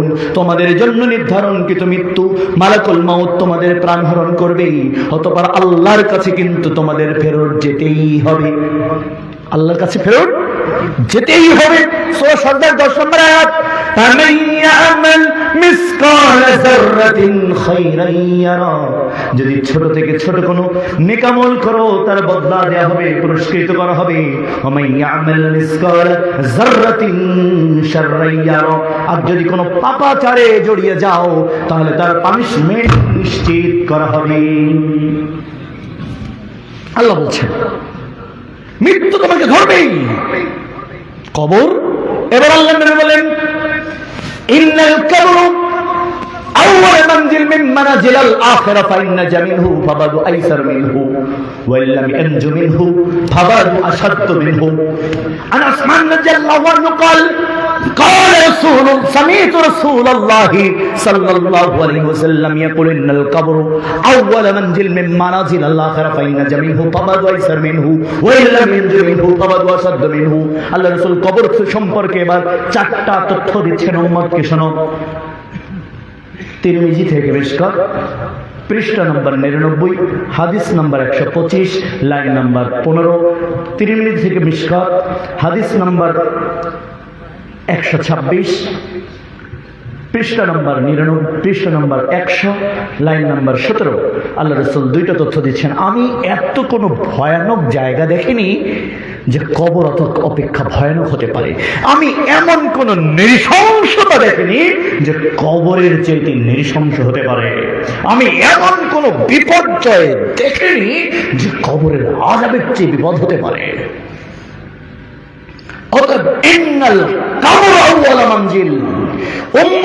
মৃত্যুর পর সর্বপ্রথম যে মঞ্জিল শুরু হবে আখিরাতে অনেকগুলো মঞ্জিল মানে স্তর আছে। কিয়ামত, তারপরে হচ্ছে পুলসিরাত, মিজানের পাল্লা, জান্নাত জাহান্নাম, অনেকগুলো স্তর আছে। বলছেন এই স্তরগুলো পরে সর্বপ্রথম মরণের সাথে সাথে মানুষ যে স্তরে পৌঁছায় তার নাম হলো কবর। কবর মানে যে খালি মাটির নিচে তা নয়, কবর মানে পানিতেও হয়ে যেতে পারে মৃত্যুর পর। কবর মানে আগুনে জ্বলে যেতে পারে, শরীর ছাই হয়ে যেতে পারে। কবর মানে মাটির তলেও হতে পারে, মানে মৃত্যুর পরের অবস্থা। মৃত্যুর পরের অবস্থা। ইন্নাল কবর আউয়াল মানজিল, মৃত্যুর পর প্রথম যে মঞ্জিল সেটা হচ্ছে কবরের জিন্দেগি। আমি কোন ভয়ানক জায়গা দেখিনি যে কবর অপেক্ষা ভয়ানক হতে পারে, যা আজকে এখনই আমার জন্য শুরু হয়ে যেতে পারে, সেকেন্ডের মধ্যে শুরু হয়ে যেতে পারে আমার এই ভয়ানক অবস্থা। সেকেন্ডে, মিনিটে। আজকে এখানে, আগামীকাল আমার হয়তো আখিরাত শুরু হয়ে গেছে। আজকে আমি এখানে বসে আছি, যেদিন 14 তারিখ 15 তারিখ হয়তো আমি কবরের বাসিন্দা। এমন হাজার লক্ষ কোটি মানুষ পৃথিবীতে ছিল যে আজকে ছিল দুনিয়ার বাসিন্দা, আগামীকাল সে হয়ে গেছে কবরের বাসিন্দা। আছে না? আল্লাহর নবী বলেন সর্বপ্রথম তুমি এখানে নামবে, আর ওই কবরে পা রাখার সাথে সাথে যদি ওখানে যদি তোমার জামিনের ব্যবস্থা হয়, তাহলে আখিরাতের অন্য সকল স্তর তোমার জন্য সহজ হয়ে যাবে। তার মানে কবরে যদি তুমি জামিন পাও, জামিনের ব্যবস্থা হয়, তাহলে আখিরাতের অন্য সকল জায়গায় তুমি জামিন পাবে, মুক্তি পাবে, আল্লাহর কাছ থেকে ক্ষমা পাবে, রহম পাবে, জান্নাত পাবে। যদি কবর বেঁচে যাও, কবর বাঁচে। কিন্তু শোনো, যদি কবর করার জন্য কঠিন হয়, কবর যদি জামিন না পাও, কবরে যদি তোমার জামিনের ব্যবস্থা না হয়, ফাবাদু আশাদ্দু মিনহু, জেনে রেখো আখিরাতে আর কোথাও জামিনের ব্যবস্থা থাকবে না। তার মানে বোঝা গেল কবরই জান্নাত, কবরই জাহান্নাম, কবরই কিয়ামতের মাঠ। মানে ওখানেই সিদ্ধান্ত হয়ে যাচ্ছে যে আগামী দিন আমার অবস্থান কোথায় হতে যাচ্ছে। যদি কবর কারোর জন্য কঠিন হয়ে যায়, আখিরাতের প্রত্যেকটা স্তর তার জন্য কঠিন হয়ে যাবে। আল্লাহ রাসূল বলছেন যে নৃশংসতা এমন যে এক পাশের পাঁজর অপর পাশে ঢুকে যাবে, এভাবে মানুষ এমন ভাবে চিৎকার করছে, কবরের মানুষগুলো প্রতিনিয়ত এমন ভাবে চিৎকার করছে, শুনতে পাচ্ছে না শুধু মানুষ, শুনতে পাচ্ছে না শুধু জিন, পৃথিবীর আর সব প্রাণীকে শোনানো হচ্ছে কবর কাকে বলে। এটা আল্লাহ রাসূল বলছেন। আমি নিজে চোখে দেখেছি যে কবরের পাশে দুইটা গরু বাঁধা, আমার নিজে চোখে দেখা। আমি দেখছি যে প্রচুর ঘাস, দারুণ পরিবেশ, কিন্তু মনে হচ্ছে গরু দুইটা যে কে যেন পিটাচ্ছে, চোখগুলো বড় বড় করে এদিকে ছুটছে ওদিকে ছুটছে। আমি চিন্তা করতে পারছি না। কঠিন দড়ি, সেই দড়ি ছিঁড়ে একটা বেরিয়ে গেছে, আর একটা গরুর ঘাট থেকে এরকম রশি ছিঁড়ে গিয়ে মানে কেটে গিয়ে রক্ত বের হচ্ছে, তারপরে গরুটা লাফাচ্ছে। এবার লোক, এই যে গরুর মালিক আসলো, আসার পর সে কোনো কারণ খুঁজে পাচ্ছে না, কারণ কি, ঘটনা কি, যেভাবে গরুটা এভাবে লাফাচ্ছে কেন। তো আমি দেখলাম যে গরুটা সেখান থেকে সে যেটা চলে গেছে, সে কোথায় গেছে, এই গরুটাকে সে খুললো, খোলার পর কিছু দূর নিয়ে গেল, গরুকে বেশ শান্ত দেখলাম। তো আমি তখন অনুসন্ধান করতে থাকলাম যে এটার কারণ কে, কারণ ছোটবেলা থেকে আমার চোখটা খুব অনুসন্ধানী চোখ। আমি এই লোকটাকে নিয়ে বললাম যে দেখেন, 5 মিনিট 7 মিনিটের মধ্যে গরু একদম স্বাভাবিক খাবার দিচ্ছে, স্বাভাবিক খাচ্ছে, কিন্তু ওখানের ঘাস খাচ্ছে না। আপনারা এরকম কোন অভিজ্ঞতার শিকার কেউ হয়েছেন কিনা, না হলে কেউ দেখবেন কোন পাপিষ্ট যাদেরকে দুনিয়ায় পাপ করতে দেখেছেন আপনি। আমি নিজে এবার এটা পরীক্ষা করে আপনাদের বললাম, এই হাদিস নিয়ে আমি পরীক্ষা করেছি। দেখবেন যে গবাদি পশুগুলো কিভাবে ছোটাছুটি শুরু করে দেয়। তখন আমি ওই পাশে আবার গেলাম, যাওয়ার পর লোকটাকে জিজ্ঞাসা করলাম যে এখানের ঘটনা বলেন। তো বলছে এখানে ঘটনা কি, এই জায়গায় পাশে কবরের স্থান আছে, এবং আমি বললাম এখানে কাদের কবর দেওয়া আছে। তো সে আমাকে 4টা তথ্য বলল, যে এলাকার সবচেয়ে বড় যে সুদের মোড়ল, তার নাম বললো, নামটা এখানে বলা উচিত হবে না যেহেতু প্রযুক্তির মাধ্যমে বাইরে শুনবে মানুষ, যে এই মোড়ল আছে, মাদক চোরা কারবারি করতো সেও এখানে আছে, এবং খুব বড় বড় ব্যভিচার করতো এরকম একজন মানুষ এখানে আছে, যেটা আমাদের নিজের চোখে দেখা। তা আমি বললাম যে আপনার গরুর এই অসুবিধা হওয়ার মূল কারণ সে কবরের ওই ব্যক্তির পিটানো আর এই চিৎকার সে শুনতে পাচ্ছে। আল্লাহ রাসূলের হাদিস, তিরমিজি থেকে মিশকাতের 99 নম্বর পৃষ্ঠার হাদিস, 100 পৃষ্ঠা, যে এটা সে শুনতে পাচ্ছে। আল্লাহ রাসূল বলছেন খালি জিনকে শোনানো হচ্ছে না মানুষকে, যদি জিন এবং মানুষ শুনতো ওরা দুনিয়া করা বাদ দিয়ে দিত, আর দুনিয়া করতো না। কিসের দুনিয়া লাগবে না আমার দুনিয়া, যে কোনো সময় আমার কবর শুরু হয়ে যাবে। অতএব আল্লাহ রাসূল বলছেন জিন শুনতে পাচ্ছে না, আর মানুষ শুনতে পাচ্ছে না, আর সবাই শুনতে পাচ্ছে ওদের আত্মচিৎকার, কিভাবে চিৎকার করছে কবরের মানুষটা। আল্লাহ রাসূল সাল্লাল্লাহু আলাইহি ওয়াসাল্লাম এই হাদিস। এরপর দেখা গেল যে আপনার এটা পরীক্ষা করে দেখতে পারেন, বিশেষ করে গরু ছাগল এগুলো ওই কবরের পাশে রাখলে দেখবেন যে কিভাবে তারা খাওয়া বাদ দিয়ে কিভাবে ছোটাছুটি শুরু করবে। কারণ হলো তারা কবরে আযাব শুনতে পাচ্ছে। আল্লাহ রাসূল বলেছেন কবর থেকে যদি কেউ বাঁচতে চাও, যদি কবরে কেউ বেঁচে যাও, কবরে যদি কেউ জামিন পেয়ে যাও, আখিরাতের প্রত্যেকটা স্তরে তার জামিনের ব্যবস্থা হবে। আর কবরে জামিন পাওয়ার জন্য 3টা তথ্য আল্লাহ রাসূল বলে দিলেন। প্রথম হলো সূরাতুত তাবারাকা হিয়াল মানিয়া মিন আযাবিল কবর, জেনে রেখো সূরা মুলক তোমাদের কবরের আযাব রক্ষা করবে।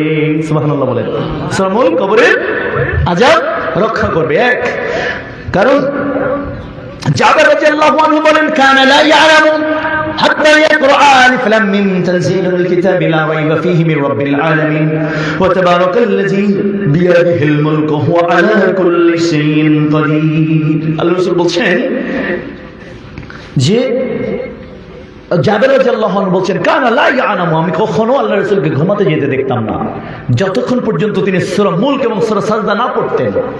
কারণ তিনি বলতেন সূরাতুত তাবারাকা হিয়াল মানিয়া মিন আযাবিল কবর, সূরা মুলক কবরের আযাব ঠেকিয়ে দেবে।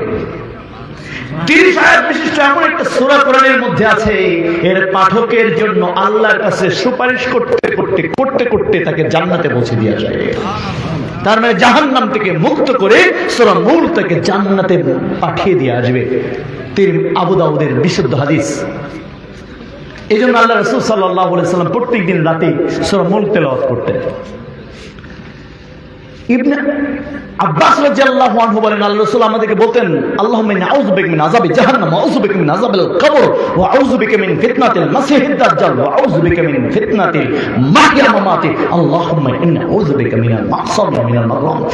আব্বাস রাদিয়াল্লাহু আনহু বলেন আল্লাহ রাসূল এই দোয়া আমাদেরকে এভাবে শেখাতেন যেভাবে কোরআনের আয়াত নাযিল হলে সেটাকে গুরুত্ব দিয়ে আমাদেরকে বুঝিয়ে দিতেন, গুরুত্ব দিয়ে শেখাতেন। সেটা তিনি আমাদেরকে কবরের আযাব থেকে জাহান্নাম থেকে মুক্তি চাইতে আল্লাহর কাছে শেখাতেন। এবং যেটা তাশাহুদের পরে দোয়া দরুদ দোয়া মাসুরার পরে যে দোয়াটা পড়া ইবনে নাসিরউদ্দিন আলবানী বলছেন এটা ওয়াজিব, এটা পড়তে হবে। জাহান্নাম থেকে কবর থেকে বাঁচার জন্য এই দোয়াটা আপনাকে পড়তে হবে।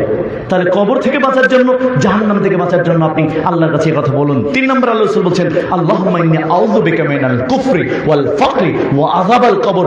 যে কথা বলে আল্লাহুম্মা ইন্নী আউযু বিকা মিনাল কুফরি, হে আল্লাহ তুমি আমাকে কুফর থেকে বাঁচাও, ওয়া আযাবাল কবর, কবরের আযাব থেকে বাঁচাও, তার কবরে আযাব হবে না। এই কথা আল্লাহকে বলতে হবে, বলে পড়তে হবে। 4 নম্বর বাঁচার, জাহান্নাম এবং কবর থেকে বাঁচার জন্য সহিহ মুসলিমের 156 নম্বর হাদিস, 86 নম্বর পৃষ্ঠার 19 নম্বর লাইনের হাদিস। আন আবি হুরায়রা রাদিয়াল্লাহু আনহু قال قال رسول الله صلى الله عليه وسلم من مات وهو يعلم انه لا اله الا الله من مات وهو يعلم أنه لا إله إلا الله। যে ব্যক্তি মারা গেল কিন্তু এ কথা জেনে বলল আল্লাহ ছাড়া সত্য কোনো ইলাহ নাই, তার মানে তাওহীদের উপরে শিরকবিহীন যে জীবন যাপন করে মৃত্যুবরণ করলো, এই ব্যক্তিও জাহান্নাম থেকে পরিপূর্ণ মুক্তি পেয়ে মরার পর পরই ডাইরেক্ট জান্নাতে প্রবেশ করবে। শিরক মান মাতা লা ইশরিকু বিল্লাহি শাইআন দাখালাল জান্নাহ। যে ব্যক্তি তার জীবদ্দশায় আল্লাহর সাথে শিরক করে নাই, আল্লাহ তাআলা মৃত্যুবরণের সাথে সাথে কবরের ফিতনা এবং জাহান্নামের আযাব থেকে পরিপূর্ণ রক্ষা করে তাকে জান্নাতে পাঠিয়ে দিবে। অন্যদিকে মান মাতা ইশরিকু বিল্লাহি শাইআন দাখালান নার, পক্ষান্তরে যে ব্যক্তি আল্লাহর সাথে শিরক করে মারা গেছে, আল্লাহর সাথে অংশীদারিত্ব স্থাপন করে কোনো না কোনো ভাবে শিরক করে মরে গেছে, ওই লোকটা ডাইরেক্ট জাহান্নামে প্রবেশ করবে, ডাইরেক্ট জাহান্নামে যাবে। যেমন মানাতা কাহিনান আও রাফান فصدقه بما يقول فقد كفر بما انزل على محمد صلى الله عليه وسلم। যদি কেউ গণকের কাছে যায়, তার বলা কথা বিশ্বাস করে, ফাকাদ কাফারা, সে কুফরি করে আল্লাহর সাথে শরীক করে শিরক করে সে কাফের হয়ে যায়। বিমা উনজিলা আলা মুহাম্মাদিন সাল্লাল্লাহু আলাইহি ওয়াসাল্লাম, মুহাম্মদ সাল্লাল্লাহু আলাইহি ওয়াসাল্লামের উপর নাযিলকৃত বিধানকে অস্বীকার করে সে কাফের হয়ে যায়। আবু দাউদ 55 নম্বর পৃষ্ঠার 5 নম্বর লাইনের হাদিস। কি বুঝলেন? হারানো জিনিস কোথায় আছে? কে চুরি করেছে? স্বামী স্ত্রীর মিল মহব্বতের জন্য গণকের কাছে গিয়ে বলে কি করলে মিল মহব্বত হবে। এভাবে গণকের কাছে যাদের যাওয়া অভ্যাস আছে, এই মানুষগুলো শিরক করে মুশরিক হয়ে যায়। 1 2 নম্বর মান তাআল্লাকা তারিকাতান ফাকাদ আশরাকা, যে ব্যক্তি তাদের ছোলায় শরীরে সে শিরক করে মুশরিক হয়ে যায়। 3 মুদমিনুল খামরে কাবিদুল ওয়াসানিন, মুদমিনুল খামরে কাবিদুল ওয়াসানিন, নেশা পান করা আর মূর্তি পূজা করা, শিরক করা একই অপরাধ। তার মানে বিড়ি, তামাক, সিগারেট, জর্দা, গুল, ইয়াবা, ফেন্সিডিল এগুলো খাওয়া আর আল্লাহর সাথে শিরক করা, আল্লাহ রাসূল বলছেন একই অপরাধ। মান মাতা লা ইউশরিকু বিল্লাহি শাইআন, মান মাতা ইউশরিকু বিল্লাহি শাইআন দাখালান নার। যে ব্যক্তি আল্লাহর সাথে শিরক করে মরবে সে ডাইরেক্ট জাহান্নামে যাবে। যেমন ভাবে আল্লাহ রাসূল বলেন লা ইয়াদখুলুন জান্নাত মুদমিনুল খামর, জান্নাতে যাবে না যারা নেশা পান করে, জান্নাতে যাবে না যারা নেশা পান করে। 5 ইসলাম, আল্লাহর কাছে একমাত্র মনোনীত জীবন ব্যবস্থার নাম হলো ইসলাম। ওমাই ইয়াবতাগি গায়রাল ইসলামি দীনান ফালা ইউকবাল মিনহু ওয়া হুয়া ফি আখিরাতি মিনাল খাসিরিন। সূরা আল ইমরানের 85 নম্বর আয়াতে আল্লাহ বলেন ইসলাম ছাড়া অন্য যে কোনো মতাদর্শের অনুসরণ করা শিরক। গণতন্ত্র মানা শিরক, গণতান্ত্রিক দল করা শিরক, সমাজতন্ত্র মানা শিরক, সমাজতান্ত্রিক দল করা শিরক, পীরতন্ত্র শিরক, পীরতান্ত্রিক দল করা শিরক, গণতান্ত্রিক যে কোনো দল করা শিরক। সূরা আল ইমরানের 85 নম্বর আয়াত, লা ইয়াদখুলুনা জান্নাত, ও জান্নাতে যাবে না। ইন্নাহু লা ইয়াগফিরু আন ইউশরিকা বিহি ওয়া ইয়াগফিরু মা দুনা যালিকা লিমান ইয়াশা। সূরা আল ইমরান, সূরা নিসা 48 নম্বর আয়াতে আল্লাহ বলেন নিশ্চয়ই আল্লাহ তাদের গুনাহ কোনদিন ক্ষমা করবেন না যে আল্লাহর সাথে শিরক করে। অন্য যে কোনো পাপকে তিনি যে কোনো সময় ক্ষমা করবেন। তিনি বলছেন ইন্নাহু মান ইউশরিকু বিল্লাহি ফাকাদ হারামাল্লাহু আলাইহিল জান্নাহ, নিশ্চয়ই যে আল্লাহর সাথে শিরক করে মরে তার জন্য জান্নাতকে তিনি হারাম করে দেন। ওয়া মাওয়াহুন নার, তার থাকার জায়গা হবে জাহান্নাম। ওয়া মা লিযালিমিন মিন আনসার, এই জাহান্নামীকে জাহান্নাম থেকে বাঁচানোর জন্য কোনো সাহায্যকারী পাঠানো হবে না।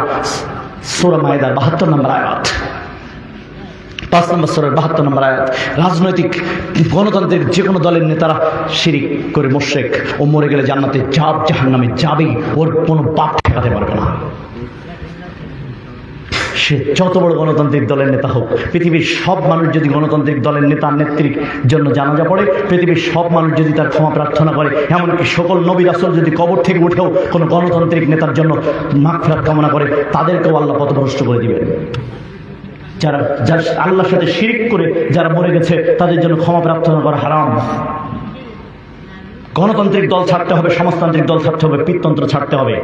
খালি আমরা আহলে হাদিসদের ক্যাসেট জড়িয়ে যায় খালি মাজারে, আমরা মাজার ছাড়া শিরক দেখি না, কিন্তু গণতান্ত্রিক দল করা শিরক এটা তুমি জানো না? গণতান্ত্রিক যে কোনো দল করা শিরক। ইসলাম ছাড়া আল্লাহ বলেন যে কোনো মতাদর্শ মানা শিরক। সূরা আল ইমরানের 85 নম্বর আয়াত। সাবধান প্রিয় ভাইরা। 5, 6 নম্বর হলো আল্লাহ রাসূল সাল্লাল্লাহু আলাইহি বলছেন আল্লাহুল্লাযী খালাকাস সামাওয়াতি ওয়াল আরদ, তিনি আল্লাহ যিনি আসমান এবং জমিনকে সৃষ্টি করেছেন 6 দিনে।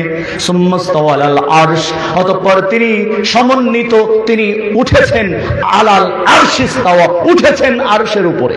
তার মানে আল্লাহ সব জায়গায় আছে এই বিশ্বাস করে শিরক। আর রহমান আল আরশিস্তাওয়া, দয়াময় রহমান তিনি আরশের উপরে আছেন। সুবহানাল্লাহ বলেন। তার মানে আরশের উপরে যে আল্লাহ তাকে মানা হলো তাওহীদ, আর সর্বত্র যে আল্লাহ তাকে মানা শিরক। তার মানে যত আল্লাহ তত আল্লাহ, ওটা হিন্দুদের আল্লাহ। সব কিছুর মধ্যে আল্লাহ আছে, আগুনের মধ্যে আল্লাহ আছে, যেমন আগুন পূজা করে, তাই না? বড় গাছের মধ্যেও ভগবান আছে, তাই গাছ পূজা করে। তারপরে পানির মধ্যে রব আছে, তাই পানি পূজা করে। ঠাকুরের মধ্যে রব আছে, তাই ঠাকুর পূজা করে। তাই সব জায়গায় যারা বিশ্বাস করে তারা শিরক করে মুশরিক হচ্ছে। ওরা জান্নাতে যাবে না, ওরা জাহান্নামে যাবে। এটা জাহান্নামীদের কাজ।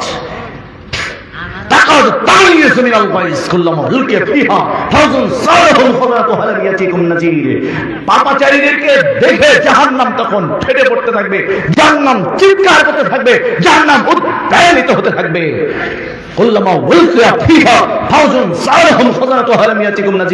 জাহান্নামের তারক্ষীরা বলবে কি ব্যাপার, তোমাদের কাছে সতর্ককারী যায়নি? জাহান্নামে আসলে কেন? সূরা মুল 67 নম্বর সূরা 29 নম্বর পারার 1 নম্বর সাফা 8 নম্বর আয়াত। আলাম ইয়াতিকুম নাযীর, ও জাহান্নামীরা দলে দলে কেন জাহান্নামে? It is the place of life, এটা কি বাস করার জায়গা নাকি? এটা কি অবস্থান করার জায়গা? এটা কি থাকার জায়গা? এটা তুমি সহ্য করতে পারবে? তুমি জাহান্নামে আসলে কেন? আলাম ইয়াতিকুম নাযীর, তোমাদের কাছে সতর্ককারী যায়নি? তারা তোমাদেরকে সতর্ক করেনি? قالوا بلغ الرجال النذير জাহান্নামে তখন জাহান্নামীদের দ্বাররক্ষীদের বলবে আমাদের কাছে সতর্ককারী এসেছিল فكذبنا وقلنا ما نزل الله من شيء إن أنتم إلا في ضلال كبير সূরা মুলক 7, 8, 9, 10 আয়াত থেকে সরাসরি সম্প্রচার করছি। তো আমাদের কাছে সতর্ককারী এসেছিল, তাদেরকে আমরা মিথ্যা প্রতিপন্ন করতাম। অকুল্লা বলতাম মানাজ্জালাল্লাহু মিন শাইইন ইন আনতুম ইল্লা ফি জালালিন কাবীর। আল্লাহ সব কিছু নাজিল করেননি, আমরা তাদেরকে বিভ্রান্ত মনে করতাম আর নিজেদেরকে আমরা জ্ঞানী মনে করতাম, নিজেদের পণ্ডিত মনে করতাম। ওয়াকালু, তারা বলবে লাউ কুন্না নাসমাউ আও নাকিলু মা কুন্না ফি আসহাবিস সাঈর।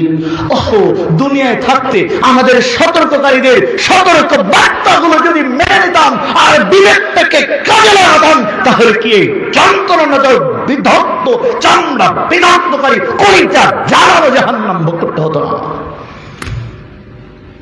সূরা মুলক 7, 8, 9, 10 নম্বর আয়াত থেকে সরাসরি সম্প্রচার করছি। وقالوا لو كنا نسمع أو نعقل ما كنا في أصحاب السعير فاعترفوا بذنبهم فسحقا لأصحاب السعير। আল্লাহ তাআলা তখন জাহান্নামীদেরকে ধিক্কার দিয়ে বলবেন, ধিক্কার জাহান্নামী তোমাদের। আফামান কানা মুমিনান কামান কানা ফাসিকা লা ইস্তাউন وأما الذين فسقوا فمأواهم النار كلما أرادوا أن يخرجوا منها أعيدوا فيها وقيل لهم ذوقوا عذاب النار الذي كنتم به تكذبون। الله رب العالمين বলেন, নিশ্চয়ই যারা ফাসিক হয়েছে আমি তাদের যন্ত্রণাদায়ক আযাব আস্বাদন করব। কুল্লামা আরাদু আন ইয়াখরুজু মিনহা, জাহান্নাম যখন ওদের ধরবে, জাহান্নাম ওদের পুড়িয়ে জ্বালিয়ে সারকার করে ভস্ম বানিয়ে ছাই আকারে উপরে তুলে নিয়ে আসবে। জাহান্নাম ধরে ওদেরকে পুড়িয়ে ছাই আকারে উপরে তুলে নিয়ে আসবে। জাহান্নামের ছাইগুলো দিক বিদিক ছড়িয়ে পড়বে। তখন মানুষগুলো জাহান্নামের ছায়ের মধ্যে জীবনের সঞ্চার থাকবে, কারণ আল্লাহ তাআলা বলেছেন সুম্মা লা ইয়ামুতু ফিহা ওয়া লা ইয়াহইয়া। জাহান্নামের মধ্যে ওদের মরণ হবে না, জাহান্নামে ওরা জীবিতও থাকবে না, জীবন মৃত্যুর সন্ধিক্ষণে ওরা আযাব ভোগ করতে থাকবে। তখন জাহান্নামের ছাইগুলো উড়ে বাইরে পড়তে মন চাইবে, মনে করবে আমরা বোধহয় উড়ে গিয়ে বাইরে পড়ে বোধহয় বেঁচে যেতাম। ওয়াইদু ফিহা, সূরা সাজদার মধ্যে আল্লাহ তাআলা বলেন না না, বাঁচার কোনো পথ নাই। ফেরেশতাদেরকে বলা হবে ওই ছাইগুলো আবার উল্টে জাহান্নামের মধ্যে ঠেলে গুটিয়ে জাহান্নামের মধ্যে ঢুকিয়ে দাও। ওয়াইদু ফিহা, খুব মর্মান্তিক আয়াত আল্লাহ বলছেন ওয়াইদু ফিহা ওয়া কিলা লাহুম যুকু আযাবান নার। দেখো আযাব এসে গেছে, যে আযাব দুনিয়ায় থাকতে কিছু মনে হতো না, যে আযাবের কথা দুনিয়ায় তোমরা মূল্যায়ন করতে না। ওয়াইদু ফিহা ওয়া কিলা লাহুম যুকু আযাবান নার আল্লাযী কুনতুম বিহি তুকাযযিবুন। সেই আযাব আজকে তোমাদের আস্বাদন করেছে।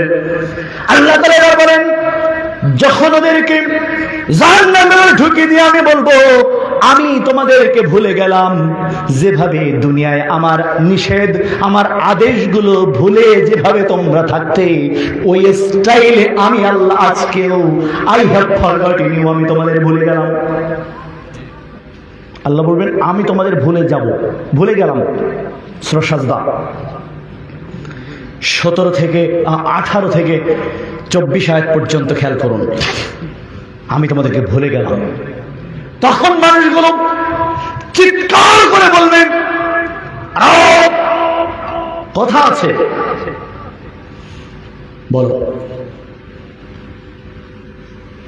ولو ترى إذ المجرمون ناكسوا رؤوسهم عند ربهم ربنا أبصرنا وسمعنا فارجعنا نعمل صالحا إنا موقنون।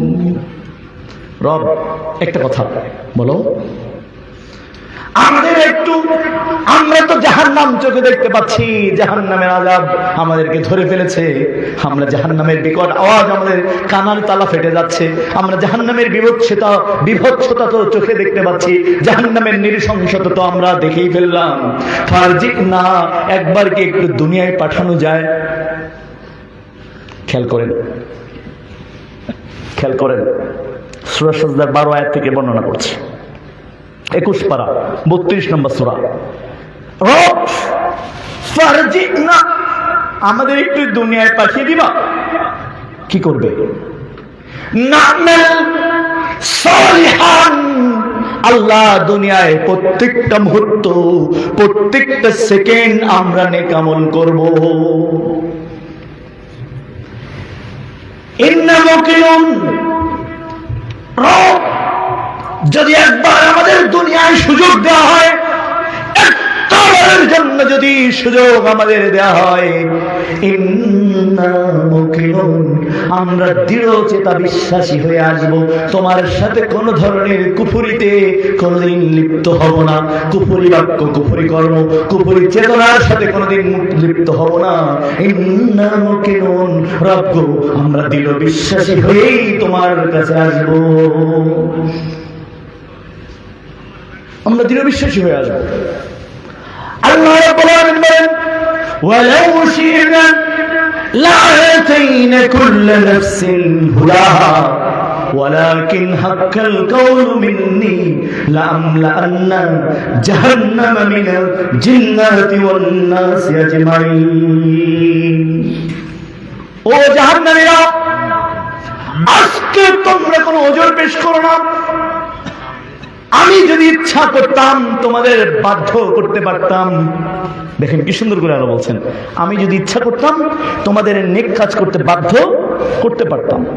ওয়ালাউ শি'না লা'আতাইনা কুল্লা নাফসিন হুদাহা ওয়ালাকিন হাক্কাল কাওলু, আমি সবাইকে হক পথে চালিয়ে দিতে পারতাম, কিন্তু আমি তা করিনি। স্বাধীনতা দিয়েছিলাম, স্বাধীনতার অপব্যবহার করেছো। আপনি বলবেন তাহলে ওইটাই বোধহয় ভালো ছিল। কোনটা? যে না, আমাদের জোর করে চালালে ভালো হতো। পরাধীন স্বাধীনতার কত মূল্য আমরা বুঝি। আমাদের যখন হাসিনারা ইয়েতে নিয়ে গিয়েছিল, মানে গুম করে, ওর মানুষ বলে আয়না ঘর, আমি তো আমারে যে ঘরে রাখছিল এর কোনো ঘরই না। মানুষ তো আয়না ঘরের কথা শুনছেন না আপনারা? আমাকে আমার বাড়ি থেকে, আমার মাদ্রাসা থেকে উঠাই নিয়ে যাওয়া হয়। ইমানদার মুশরিক, আপনি যে ইমানদার মুশরিক বইয়ের কথা বললেন না, লেকচার দেওয়ার কথা, এটা আপনার কাছে খুব শুনতে মজার, কিন্তু আমার কাছে খুব দুঃখের ইতিহাস। ইমানদার মুশরিকের একটা অধ্যায় লিখেছিলাম, তাগুত ব্যাখ্যা করেছিলাম। আমাকে ডাকিয়ে প্রথমে বলা হয়েছিল যে এটা আপনি উইথড্র করেন, এটা লেখা যাবে না। আমি বললাম এটা আল্লাহ যা বলেছে তা আমি লিখেছি, মুহাম্মদ সাল্লাল্লাহু আলাইহি ওয়াসাল্লাম যা বলেছে তা লিখেছি, আমার ব্যক্তিগত কোনো কথাই লিখেনি। আমাকে তুলে নেওয়া হলো, তুলে নিয়ে গিয়ে আমাকে যেখানে রাখা হলো সেটা কোনো ঘর না, না মাটি, না আসমান, না জমিন, কিছুই না। আমি দাঁড়াতে পারি না যে আমি সালাত আদায় করব।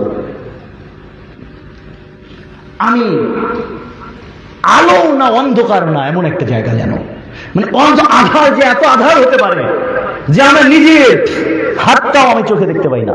সামনের দিকে এরকম নিয়ে আসছি, আমি দেখি না যে আমার সামনে কয়টা আঙুল আমি উঁচু করলাম। আমি নিজে উঁচু করলাম 5টা আঙুল, 10টা আঙুল, তো মনে হলো যে 10টা আঙুল আমার সামনে, আমি মনে করলাম এভাবে, কিন্তু আমার চোখ বলছে না আমার হাত সামনে কয়টা আঙুল আছে এই আধারের মধ্যে।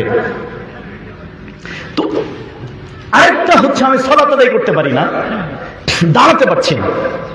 আরেকটা হলো যে তার এই হচ্ছে এতটুকু জায়গা, এই এতটুকু জায়গার মধ্যে আবার টয়লেট।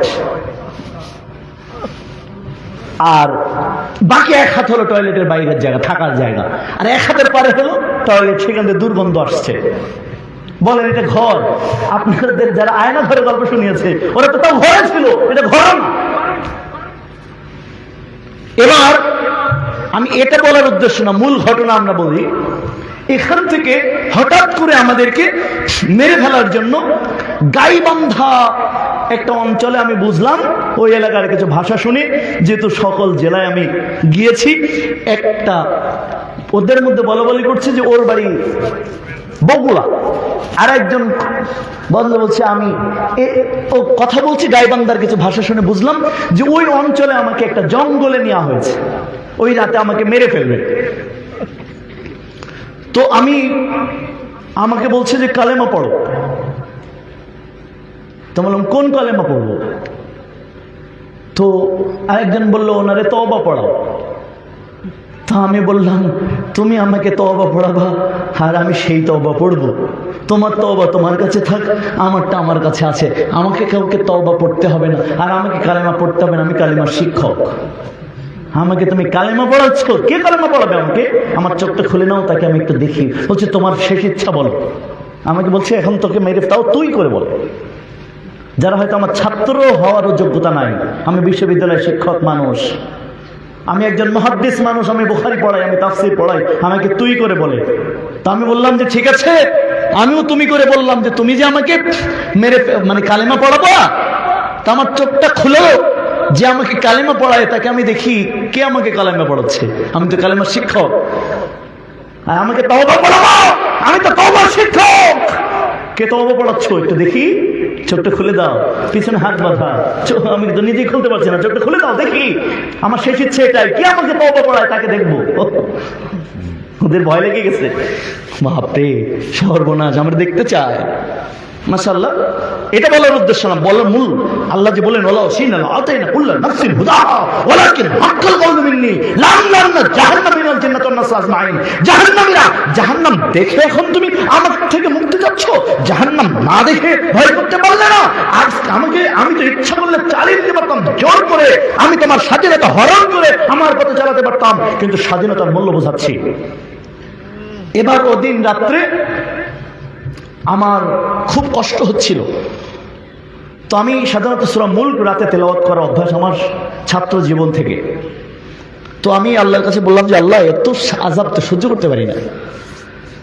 তো আমি সূরা মুলক পড়ছি আর বলছি আল্লাহ এটা তো কবরের আযাব ঠেকাবে। আমার জীবনে একটা গুরুত্বপূর্ণ ইতিহাস, আল্লাহ এটা তো কবরের আযাব ঠেকাবে। তো বিশ্বাস তো করি আল্লাহ, আমি এই সূরাটা পড়ছি, আজকে তুমি এই সূরার একটা ফজিলত আমাকে দেখাও যে কবর আযাব ঠেকাবে। নিশ্চয়ই দুনিয়ার আযাব সে সূরা তো মানে ঠেকাইতেই পারে। আমি আল্লাহকে এভাবে কথা বললাম, আল্লাহর সাথে। ওদের সাথে কোনো কথা না বলে, ওরা কথা বলে ওদেরকে গ্রাহ্যই করি না, ওদের আমি কেয়ারই করি না। তো আমি সূরা মুলক তেলাওয়াত করলাম। তো বললো কি পড়ো? জোরে জোরে পড়ো। তো আমি জোরে পড়তে শুরু করলাম। যখন জোরে পড়তে শুরু করলাম তখন ওখানে দেখলাম যে এই মানুষগুলো আস্তে আস্তে চুপ হয়ে গেল, নিস্তেজ মতো হয়ে গেল।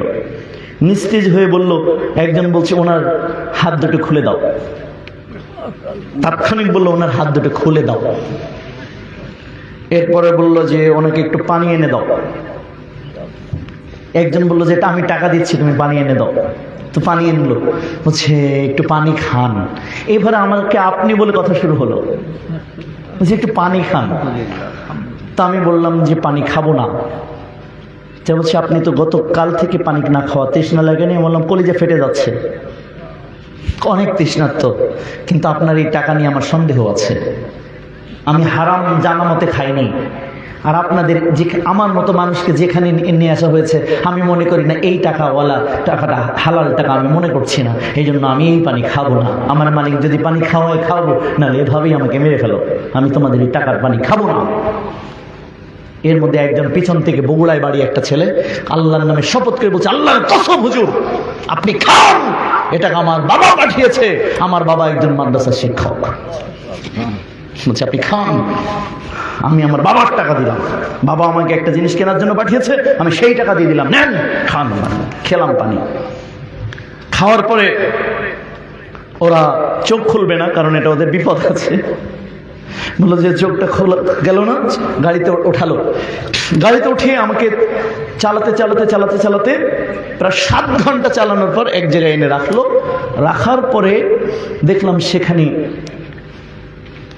মোটামুটি আমি 24 ঘন্টার মতো সেখানে থাকলাম।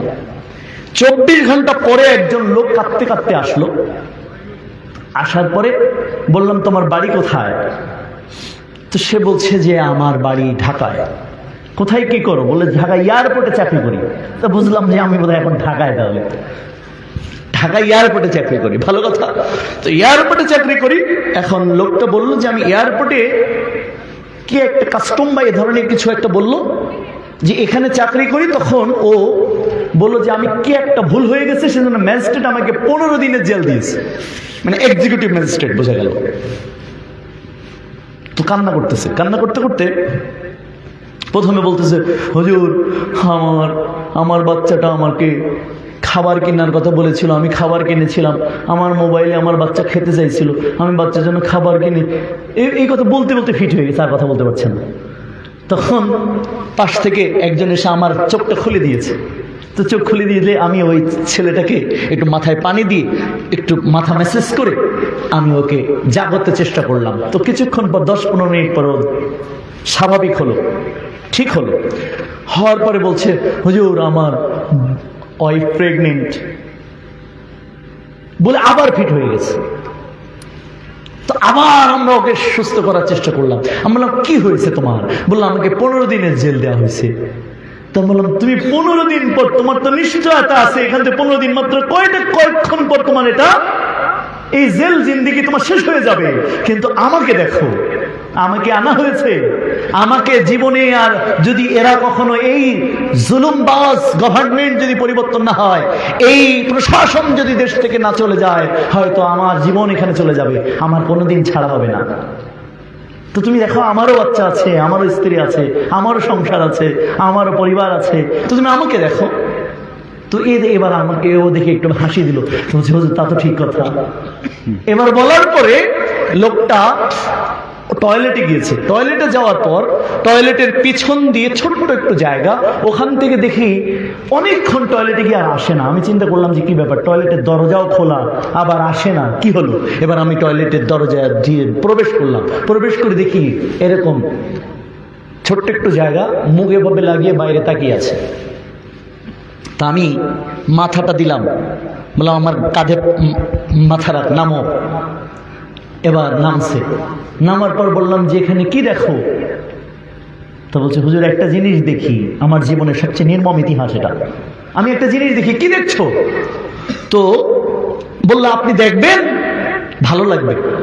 ভালো লাগবে? কি দেখার আছে? আমার ভালো লাগার তেমন কিছু নাই। তো বললো একটু দেখেন। তো আমি ওর কাঁধে উঠলাম, উঠে ও আমাকে উঁচু করে ধরলো। তা আমি দেখি কিছুই দেখা যায় না। তো বলছি হুজুর কিছু দেখেন? বললাম না। আবার দেখেন? বললাম কিছু দেখা যায়। বলো বড় একটা কিছু দেখা যায়? বললাম না, কিছুই দেখা যায় না। কারণ ও দেখছে যে জিনিস, আমি তো সেই জিনিস হিসাব করছি না, আমি তো আমার মতো কিছুই দেখছি না। তখন বলছে হুজুর বড় একটা ঘড়ি দেখা যায়? বললাম হ্যাঁ দেখা যায়। তো বলছে আমি ওই ঘড়ির সেকেন্ড গুনতেছিলাম যে কখন আমার 15 দিন শেষ হবে, আমার এই বন্দি জীবন কখন শেষ হবে, এই জন্য আমি ঘড়ির দিকে তাকিয়ে আছি। হুজুর দেখেন 15 দিনের জন্য সে পরাধীন, সে সেই 15 দিন সহ্য করতে পারছে না, সে ঘড়িতে এভাবে তাকিয়ে আছে, এভাবে পাগল হয়ে আছে। সে বের হবে, সে স্বাধীন হবে, সে পরাধীন পছন্দ করছে না। তার মানে স্বাধীনতার কত মূল্য দেখেন। আল্লাহ বলছেন আমি তোমাকে স্বাধীনতা দিয়েছিলাম। ওয়ালাউ শি'না লা'আতাইনা কুল্লা নাফসিন হুদাহা ওয়ালাকিন হাক্কাল কাউলু মিন্নি লা'আমলা'আন্না জাহান্নামা মিনাল জিন্নাতি ওয়ান নাসি আজমাইন। আমি তোমাদের পরাধীন করে পাঠাইনি, আমি তোমাকে স্বাধীনতা দিয়েছিলাম। আমি ইচ্ছা করলে নিজেই তোমাদেরকে সরল পথে চালিয়ে দিতে পারতাম, কিন্তু সেটা জোর করে না চালিয়ে আমি তোমাদের স্বাধীন করে দিয়েছিলাম। কিন্তু স্বাধীনতার মূল্য তোমরা রাখোনি, সেটা তোমরা স্বেচ্ছাচারিতা করে যা ইচ্ছা তাই করেছো। আজ আজকে তোমাদের আর বাঁচার কোনো পথ নাই, অতএব তোমাদেরকে দিয়ে আজকে আমি জাহান্নাম পূর্ণ করে করব। জিন এবং মানুষ দিয়ে এখন জাহান্নাম ভরা হবে, তখন আল্লাহ তাআলা জাহান্নাম ভরতে থাকবেন। ঠাস করে কিছু মানুষ বলে উঠবে যে না, আমরা এসব পাপ করে নাই। আল্লাহ রাব্বুল আলামিন বলেন তাৎক্ষণিকভাবে কিরামান কাতিবিন ইয়ালামুনা মা তাফআলুন ইন্নামাল আবরারা লাফি নাঈম ওয়া ইন্নাল ফুজ্জারা লাফি জাহিম। ওদের জন্য সংরক্ষণকৃত সেই ফেরেশতাদেরকে নিয়ে আসা হবে, সারি সারি ফেরেশতারা সাক্ষী হিসাবে অবস্থান করবে। এরপর আল্লাহ বলেন ইকরা কিতাবাকা কাফা বিনাফসিকা ইয়াওমা আলাইকা হাসিবা। সূরা বনী ইসরাঈলের 14 নম্বর আয়াত, 17 নম্বর সূরা 14 নম্বর আয়াত। এই যে তোমাদের সেই কিতাব যা তোমরা আমল করেছো, এটা তোমরা পড়ো, পড়ে তোমার বিচার তুমি করো। ফাতারাফু বিজামবিহিম, অতঃপর জাহান্নামীরা তাদের আযাব মেনে নেবে, তাদের অপরাধগুলো মেনে নেবে। এখনো মেনে নেবে না, আল্লাহ তাআলা বলেন এখনো ব্যবস্থা আছে। এরপরে জাহান্নামী মানুষগুলোদেরকে বলা হবে এটা পড়ে পড়ে তোমাদের বিচার করো। তখন জাহান্নামী মানুষরা আমলনামাটা হাতে পাওয়ার সঙ্গে সঙ্গে বলবে আল ইয়াওমা তাজিদু কুল্লু নাফসিন মা আমিলাত মিন খায়রিন মুহদারা ওয়া মা আমিলাত মিন সুইন তাওয়াদ্দু লাউ আন্না বাইনাহা ওয়া বাইনাহু আমাদান বা'ida ওয়া ইউহাযযিরুকুমুল্লাহু নাফসা ওয়া আল্লাহু রাউফুম বিল ইবাদ। সূরা আল ইমরানের 30 নম্বর আয়াতে আল্লাহ বলেন যখন তাদের হাতে জাহান্নামী মানুষদের আমলনামাগুলো যখন তাদের হাতে ধরিয়ে দেওয়া হবে, তখন এই আমলনামা দেখে ওরা চিৎকার করে কাঁদতে থাকবে আর বলবে আজকে তাজিদু কুল্লু নাফসিন, প্রত্যেকটা পাপাচারী নফস বলবে কুল্লু নাফসিন মা আমিলাত মিন খায়রিন মুহদারা, আল্লাহ আমার এই আমলনামাটা যদি আমার থেকে বহুদূর ব্যবধান করে দেওয়া হয়, তাহলে বোধহয় আমাদের আজকে বাঁচার সুযোগ হয়। জাহান্নামকে দেখে তখন মানুষ বলবে আল্লাহ আমার আমলনামাটা যদি সরিয়ে দেওয়া হয়, তাহলে এই আমলকে অস্বীকার করে যদি হলেও আমি জাহান্নাম থেকে বাঁচতাম। তখন বলবে আল্লাহ তাআলা বলবেন আল্লাহু রাউফুম বিল ইবাদ, আল্লাহ তো তোমাকে পূর্বে সতর্ক করেছিল, কারণ আল্লাহ তার বান্দার প্রতি স্নেহশীল। আজকে আমলনামা সরিয়ে দিতে বলে কি হবে? ইয়াউমাইজিন তুহাদ্দিসু আখবারাহা, তুমি যে জমিনের উপর পাপ করেছিলে সেই জমিনকে আনা হয়েছে, এই জমিন তো তোমার বিরুদ্ধে কথা বলবে। সূরা জিলজাল 4 নম্বর আয়াত বিআন্নাকা রাব্বুকা ওয়াহালাহা, কারণ 5 নম্বর আয়াত আল্লাহ বলেন কারণ জমিনের মুখ সেদিন খুলে দেওয়া হবে। যেখানে বসে যে জায়গায় বসে যে অপরাধ করেছে ওই জায়গাকে টেনে আনা হবে। তখন জাহান্নামী মানুষগুলো জাহান্নাম দেখবে আর জমিনের কথা শুনবে, তখন মানুষগুলো হতাশ হয়ে পড়বে। হতাশ হয়ে পড়ার পরপরই আল্লাহ তাআলা বলেন আল ইয়াওমা তাজিদু আল-ইয়াওমা নাখতিমু আলা আফওয়াহিহিম ওয়া তুকাল্লিমুনা আইদিহিম ওয়া তাশহাদু আরজুলুহুম বিমা কানু ইয়াকসিবুন। কারোর প্রতি জুলুম করা হবে না, সকল তথ্য উপাত্ত মেলানোর পরেই তোমাকে জাহান্নাম পূর্ণ করব আমি। কি তথ্য? এই মুজরিমরা তোমাদের হাতগুলো তোমার বিরুদ্ধে এখন সাক্ষ্য দিবে, কোন জায়গায় বসে, কোন মিনিটে, কোন তারিখে, কত সেকেন্ডে কোন পাপ হয়েছিল। আল্লাহ তাআলা বলছেন হাত প্রত্যেকটা সেকেন্ড মুহূর্তের পাপগুলো খুলে বলবে। এরপর ইয়াওমা নাখতিমু আলা আফওয়াহিহিম ওয়া তুকাল্লিমুনা আইদিহিম ওয়া তাশহাদু আরজুলুহুম বিমা কানু ইয়াকসিবুন। হাত কথা বলবে, চামড়াগুলো কথা বলবে, আঙুলের কলগুলো কথা বলবে। অতঃপর পা, হাত এবং মুখকে বন্ধ করে দেওয়া হবে। এবার পা কথা বলবে। পা যখন কথা বলবে মানুষ এবার চূড়ান্ত পর্যায়ে হতাশ হয়ে যাবে। তখন মানুষের হাতগুলো ধরে মানুষ কামড়াতে কামড়াতে বগল পর্যন্ত মানুষ কামড়ে নিজের মনের অজান্তে খেয়ে ফেলবে। তার মানে আপনি জাহান্নামের আলোচনা শুনতে চেয়েছেন, কিন্তু আল্লাহ রাসূল বলছেন কবরের পর অবস্থা হলো এটা, এখনো তাকে জাহান্নামে পাঠানো হয় নাই, নিজেই নিজেকে শাস্তি দিয়ে নিজেদের হাতকে কামড়ে খেয়ে ফেলা। বলুন এটা কোন পর্যায়ের পানিশমেন্ট। আল্লাহ রাসূল বলছেন যখন হাত বলবে, হাত যখন কথা বলবে, তখন মানুষ রাগের চোটে নিজের হাতকে কামড়ে খেয়ে ফেলবে। তার মানে জাহান্নামে এখনো যায় নাই, তার হাত নাই, হাত খাওয়া হয়ে গেছে। নাউযুবিল্লাহ বলে। জাহান্নামের আলোচনা শুনতে চান? জাহান্নামে যাওয়াই হয় নাই। আল্লাহ রাসূল আল্লাহ তাআলা বলছেন হাত ওদের খাওয়া হয়ে গেছে, হাত কামড়ে খেয়ে ফেলবে রাগের চোটে। অতঃপর জাহান্নামীরা অসহায় হয়ে আল্লাহকে বলবে, পাপ স্বীকার করে নেবে। আল্লাহ বলছেন ফাসউকাল লিআসহাবিস সাঈদ। অতএব ধিক্কার জাহান্নামী। এবার সাথে সাথে ওদেরকে জাহান্নামে ঠেলে ফেলা হবে। ঠেলে ফেলার সাথে সাথে আল্লাহ বলবেন জাহান্নামের দরজাগুলো তোমরা এবার বন্ধ করে দাও। জাহান্নামের দরজা বন্ধ করার আগে আল্লাহ রাসূল বলছেন, আল্লাহ বলবেন এতক্ষণ তো কথা বলতে পারতো, পিছনে হাত বেঁধে ফেলো, হাত বেঁধে ফেলবে। এরপর আল্লাহ তাআলা বলবেন এবার মুখে আঠা লাগাও, মুখে মোহর মারো, মুখ বন্ধ করো। তার মানে দেখেন আযাবের মারাত্মক অবস্থা। যখন মানুষ হাত নাড়াতে পারে না তখন আযাব আরো মারাত্মক, যখন মানুষ এবার কথা বলতে পারে না। এতক্ষণ তো আল্লাহর কাছে বলছিল আল্লাহ বাঁচাও, কিন্তু এখন আর বাঁচতে পারবে না। এরপর আল্লাহ বলছে ওয়াইদু ফিহা ওয়া কিলা লাহুম যুকু আযাবান নারিল্লাযী কুনতুম বিহি তুকাযিবুন।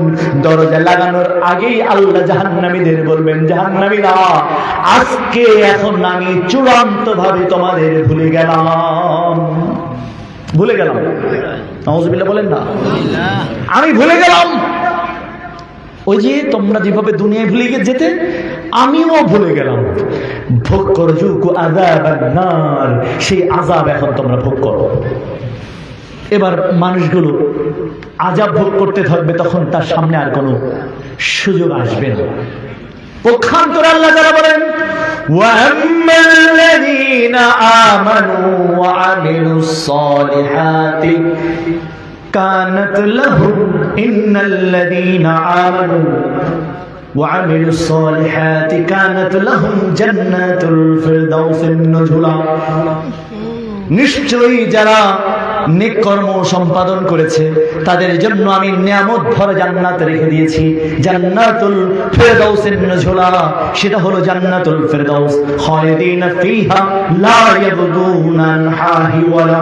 সেখানে একবার ঢুকলে কোনো আত্মা সেখান থেকে আর বের হতে চাবে না, আমি আল্লাহ তাদেরকে কখনো বের করে দেব না। সূরা কাহফ 106 নম্বর আয়াত। আল্লাহ বলছো, আল্লাহ রাব্বুল আলামিন আরো বলেন وَأَمَّا الَّذِينَ آمَنُوا وَعَمِلُوا الصَّالِحَاتِ فَلَهُمْ جَنَّاتُ الْمَأْوَى। নিশ্চয়ই এরা নেক কর্ম করেছে, আমি তাদের নিয়ামত ভরা জান্নাতের সুসংবাদ দিতেছি। খালিদিনা ফিহা, তারা সেখানে থাকবে এবং ঝর্ণাধারা সে জান্নাত থেকে প্রবাহমান, এই জান্নাত আমি তাদেরকে দান করব। জান্নাতে ঢোকার সঙ্গে সঙ্গে সর্বপ্রথম সম্বোধন হবে আল্লাহর পক্ষ থেকে। আল্লাহ তাআলা বলবেন সালামুন কাওলাম মির রাব্বির রহিম। ও জান্নাতীরা, দুনিয়ায় যারা কষ্ট করে পরিশ্রম করতে রহিমের জন্য, সেই রহিমের পক্ষ থেকে তোমরা সালাম গ্রহণ করো। সূরা ইয়াসিনের 58 নম্বর আয়াত। সালামুন কাওলাম মির রাব্বির রহিম, রহিম তোমাদেরকে সালাম বলছেন। ওয়ামতাজুল ইয়াউমা আইয়ুহাল মুজরিমিন, হে মুজরিমরা তোমরা দূর হয়ে যাও। আমরা আজকে জাহান্নামীদের, অপরাধীদের এখান থেকে সরে যাও, কোন অপরাধীদেরকে আমি সুযোগ দিব না। আজকে সুযোগ পাবে জান্নাতি আমার মুমিনরা। আল্লাহ তাআলা এবার বলছেন নুজুলাম মিন গফুরির রহিম। আল্লাহর অভিবাদন সালাম প্রদান করার পরে আল্লাহ তাআলা বলবেন এবার তোমাদের রহিম নিজেই তোমাদের আপ্যায়ন করবেন। সুবহানাল্লাহ বলেন। সূরা হামিম সিজদা 32 নম্বর সূরা 41 নম্বর সূরার 31-32 নম্বর আয়াত। তোমাদের রহিম তোমাদের আপ্যায়ন করবেন। এবার আল্লাহর পক্ষ থেকে আল্লাহর বান্দাদেরকে আপ্যায়ন করা হবে। আপ্যায়ন আল্লাহ তাআলা বলেন কি তোমাদের মন চায় আপ্যায়ন জান্নাতের মধ্যে আমি তা দিয়ে তোমাদের আপ্যায়ন করব। যা তোমাদের মন আজকে চাইবে সেটা দিয়েই আমি আল্লাহ তোমাদের আপ্যায়ন করব। এটা হলো জান্নাতীদের 1 নম্বর পুরস্কার। জান্নাতীদের 2 নম্বর পুরস্কার হলো আল্লাহ তাআলা বলেন হুরুন ইন কামসালিল লুলুইল মাকনুন জাযাম বিমা কানু ইয়ামালুন। তাদের জন্য গোপনে সুরক্ষিত মুক্তার ন্যায় ডাগর চক্ষু বিশিষ্ট পবিত্র স্ত্রী আমি তাদের জান্নাতের পবিত্র সমবয়স্ক সহধর্মিণী আমি জান্নাতে তাদের জন্য প্রস্তুত করেছি, যা তাদের কোন জিন তাদের স্পর্শ করেনি, কোন মানুষ তাদেরকে কখনো স্পর্শ করেনি। এমন পবিত্র স্ত্রী তাদের মনোরঞ্জন করার জন্য, তাদের আপ্যায়নের জন্য আমি এই পবিত্র স্ত্রী আমি জান্নাতে তাদের জন্য সংরক্ষণ করেছি। সূরা ওয়াকিয়া 56 নম্বর সূরা 21, 22, 23 নম্বর আয়াত। এই জান্নাতের স্ত্রীরা জান্নাতে ঢোকার সঙ্গে সঙ্গে আল্লাহ প্রথমে সালাম বলবেন, আল্লাহ সালামের পরপরই জান্নাতের পবিত্র স্ত্রীরা জান্নাতে এসে একটা অভিবাদন জানানোর জন্য জান্নাতি মানুষদেরকে, ও জান্নাতি মানুষরা, দুনিয়ায় রবের জন্য যারা পরিশ্রম করেছো, রবের বিধান যারা মেনে এসেছো, তাদেরকে অভিবাদন জানানোর জন্য বিশ্ব সুন্দরী পবিত্র স্ত্রীগুলো সামনে চলে আসবে, এসে বলবে নাহনুল খালিদাতু ফালানাবিদু ওয়া নাহনুন নাইমাতু ফালানাবাসু ওয়া নাহনুর রাজাতু ফালানাসকাতু ওয়া নাহনুর রাজাতু ফালানাসকাতু তুবা লিমান কানা লানা ওয়া কুন্না লাহু। সুবহানাল্লাহ, সুবহানাল্লাহ। আল্লাহ রাসূল বলেন, এবার যে সুললিত কণ্ঠে তারা গান পরিবেশন করবে, পৃথিবীর কোন কান এত মধুর কণ্ঠ পৃথিবীর কোন জায়গা থেকে কখনোই শোনেনি। ওয়ালা সামিআত উজুনুন, তাদের কান কোনদিন এত সুললিত কণ্ঠের স্বর শোনেনি। সুবহানাল্লাহ বলবেন না? ওই জান্নাতি হুররা যদি দুনিয়া একবার বেকম, মানে যদি একবার যদি চেয়ে দেখতো, একটাবার যদি উকি মেরে তাকাতো, তাদের রূপের আলোক ছটায় এই দুনিয়ায় আর কখনো আধার নেমে আসতো না। এত উন্নত করে আল্লাহ রাব্বুল আলামিন তাদের সৃষ্টি করেছেন। এমনকি তারা যে ওড়নাটা ব্যবহার করবে, আমার নবী বলেন এই ওড়নাটা এই পৃথিবী এবং এর মধ্যে যা কিছু আছে তার চাইতে এই ওড়নার মূল্য অনেক বেশি হয়ে যাবে। এই মানুষগুলো জান্নাতে ঢোকার সঙ্গে সঙ্গে জান্নাতি মানুষদেরকে সালাম প্রদান করবে, আসসালাম, ও জান্নাতি মানুষরা তোমাদেরকে আল্লাহর পক্ষ থেকে সালাম। ওয়া নাহনুল খালিদাতু ফালানাবিদু ওয়া নাহনুন নাইমাতু ফালানাবাসু। জান্নাতি মানুষদেরকে, জান্নাতি পবিত্র স্ত্রীদেরকে দেখে জান্নাতি মানুষরা তখন আল্লাহর কাছে বলবে, আল্লাহ, দুনিয়ার স্ত্রীরা মাঝে মধ্যে আমাদের সাথে রাগ করতো, রেগে যেত, অথবা আমাদের দুনিয়ার স্ত্রীরা সুন্দরী ছিল, তারা এক সময় তাদের সৌন্দর্যটা বিলীন হয়ে যেত, বুড়ি হয়ে যেত, চামড়াগুলো বেঁকে যেত, চামড়াগুলো ভাঁজ হয়ে যেত, কালো চোখগুলো সাদা হয়ে যেত, কালো চুলগুলো সাদা হয়ে যেত। আমাদের এই জান্নাতি পবিত্র এত সুন্দরী মানুষ যাদেরকে দান করেছো আল্লাহ, এরা কি কখনো বুড়ি হয়ে যাবে নাকি? তখন আল্লাহ সুবহানাহু ওয়া তাআলা জান্নাতের রমণীদেরকে বলবেন, ও জান্নাতি রমণীরা, আমার জান্নাতি বান্দারা তোমাদের সম্পর্কে কি ভাবছে দেখেছো? তোমরা ওদেরকে একটু উত্তর দিয়ে দাও। সুবহানাল্লাহ বলেন না? কাদেরকে বলবেন? অহৌরিন ঈন, সূরা ওয়াকিয়া 21, 22, 23 নম্বর আয়াতে যাদের কথা আল্লাহ বললেন যে পবিত্র স্ত্রী তাদের জন্য রাখা হয়েছে, ওই স্ত্রীদেরকে দেখে তারা অবাক হয়ে বলবে, আল্লাহ, এরা কখনো বুড়ি হয়ে যাবে? এরা কি কখনো এদের চেহারা, এদের যৌবন কি ভাটা পড়বে? আল্লাহ নবী বললেন, না, 33 বছর বয়স্কা তারা আজীবন রয়ে যাবে, বয়স কমবে না, বাড়বেও না। এবং তারা বলবে, ওয়া নাহনুর নাইমাতু ফালানাবাসু ওয়া নাহনুর রাজাতু ফালানাসকাতু তুবা লিমান কানা লানা ওয়া কুন্না লাহু। আসসালাম, স্বাগত স্বামী, চিরকুমারী হব, আমরা কোনদিন পুরান হব না, আমরা কখনো বুড়ি হব না, আমরা তোমাদের ছেড়ে এক মুহূর্তের জন্য কোথাও চলেও যাব না। ওয়া নাহনুর রাজাতু ফালানাসকাতু। এই উত্তর শোনার পরে জান্নাতি মানুষ আল্লাহকে বলবে, আল্লাহ, আমাদের দুনিয়ার স্ত্রীরা মাঝে মধ্যে আমাদের সাথে রাগ করত, রেগে যেত, আমরা তাদের আচরণে কষ্ট পেতাম, আমাদের পবিত্র জান্নাতে যে স্ত্রী দান করেছো আল্লাহ, আমাদের জান্নাতি স্ত্রীরা কি আমাদের সাথে রাগ করবে? এরা কি আমাদের সাথে খেপে যাবে? আমাদের উপরে কখনো রাগান্বিত হবে, অপমান অপদস্থ করবে দুনিয়ার মতো? কারণ দুনিয়ার কথা তাদের মনে পড়ে যাবে। তখন তারা বলবে, নাহনুর রাজাতু নাহনুর রাজাতু ফালানাসকাতু, আমরা চির খুশি হব, কখনো নাখোশ হব না, কখনো তোমাদের সাথে রাগ করব না, চিরকুমারী হব, আমরা কখনো পুরাণ হব না। আজকে থেকে তোমরা আমাদের জন্য আর আমরা তোমাদের জন্য, এভাবে। এরপরে আল্লাহ রাসূল সাল্লাল্লাহু আলাইহি ওয়াসাল্লাম এবার সূরা মুলক, ইন্নাল্লাযীনা ইয়াখশাউনা রাব্বাহুম বিল গায়ব লাহুম মাগফিরাতুন ওয়া আজরুন কাবীর। আল্লাহ তাআলা বলেন তাদের জন্য আর দুইটা পুরস্কার জান্নাতে। জান্নাতে ঢোকার পর তৃতীয় পুরস্কার হলো জান্নাতি মানুষদের কিছু পাপ থাকবে, সে পাপ নিয়ে তারা একটু টেনশন করবে যে না জানি কখন আবার জান্নাত থেকে বের করে জাহান্নাম ফেলে দেওয়া হয়। তখন আল্লাহ তাআলা বলেন ইন্নাল্লাযীনা ইয়াখশাউনা রাব্বাহুম বিল গায়ব, যারা না দেখে তাদের রবকে ভয় করে চলে, রবের আদেশ বিধানগুলো দুনিয়ায় যারা মেনে চলে, আল্লাহ তাআলা বলেন জান্নাতে আমার সাথে সাক্ষাৎ হওয়ার পর লাহুম মাগফিরা, আমি তাদের সবচেয়ে বড় একটা পুরস্কার দিব। সে পুরস্কার হলো তাদের অতীতের সকল পাপগুলো আমি একযোগে ক্ষমা করে দেব। আল্লাহ রাসূল বলেন মান মাতা লা ইউশরিকু বিল্লাহি শাইআন দাখালাল জান্নাহ, কোন বান্দা যদি শিরক করে ভাবে মরতে পারে, তার অন্য কোন পাপ তাকে কোনো ক্ষতি করবে না। সহিহ মুসলিম 157 নম্বর হাদিস। অন্য কোন পাপ তাদের কোনো ক্ষতি করবে না, কারণ আল্লাহ তাআলা জান্নাতি মানুষদের জান্নাতে ঢোকানোর আগেই জান্নাতে মানুষদের সকল পাপকে আল্লাহ একযোগে সব ক্ষমা করে দেবে। সূরা মুলক 12 নম্বর আয়াত। এরপরে জান্নাতে ঢোকার পর আল্লাহ রাসূল সাল্লাল্লাহু আলাইহি সাল্লাম আল্লাহকে বলবেন, আল্লাহ তাআলা জান্নাতি মানুষদেরকে বলবেন, ও জান্নাতি মানুষরা, আমি তোমাদের ওয়াদা দিয়েছিলাম চোখ ধাঁধানো জান্নাত দিব, সারি সারি কলা গাছ থাকবে, পবিত্র স্ত্রী থাকবে, মন যা চায় তা খেতে দেওয়া হবে, মন যা চায় তা করতে দেওয়া হবে, জান্নাতের স্বর্ণের মাটির উপর তোমাদের থাকতে দেওয়া হবে, জান্নাতে তোমাদের জন্য বৃক্ষরোপণ করা হবে। ও জান্নাতি মানুষরা, তোমরা সবকিছু পেয়েছো নাকি? তারা বলবে ক্বালু নাম, আল্লাহ আমরা সব পেয়েছি। আল্লাহ তাআলা বলবেন এখনো বাকি আছে।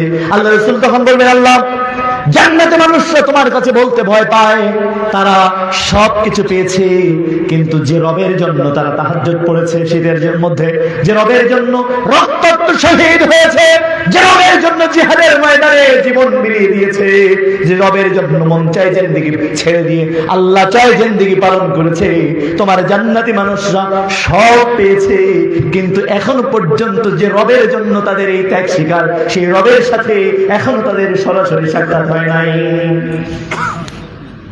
তখন সূরা মুলকের 12 নম্বর আয়াত আল্লাহ তাআলা বাস্তবায়ন করবেন, লাহুম মাগফিরাতুন ওয়া আজরুন কাবীর।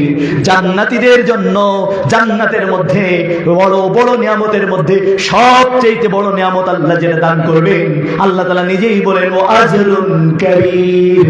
সূরা মুলকের 12 নম্বর আয়াত আল্লাহ বলেন, আমি জান্নাতের মধ্যে একটা বিশাল বড় পুরস্কার দিব। সেই বড় পুরস্কার হলো সমস্ত নূরের পর্দাগুলো একযোগে সরিয়ে জান্নাতি মানুষদের সামনে রব হাজির করে বলবেন, হাদা রব্বি, এটাই হলো তোমাদের রব। আলহামদুলিল্লাহ। আল্লাহ রাসূল বলেন তখন আল্লাহর সামনে থেকে কোনো পর্দা থাকবে না, পর্দাগুলো সব সরিয়ে দেওয়া হবে। এভাবে আল্লাহ ডাইরেক্ট জান্নাতি মানুষদের তার পবিত্র মোবারক পূর্ণ চোখ দিয়ে জান্নাতি মানুষদের দেখবে।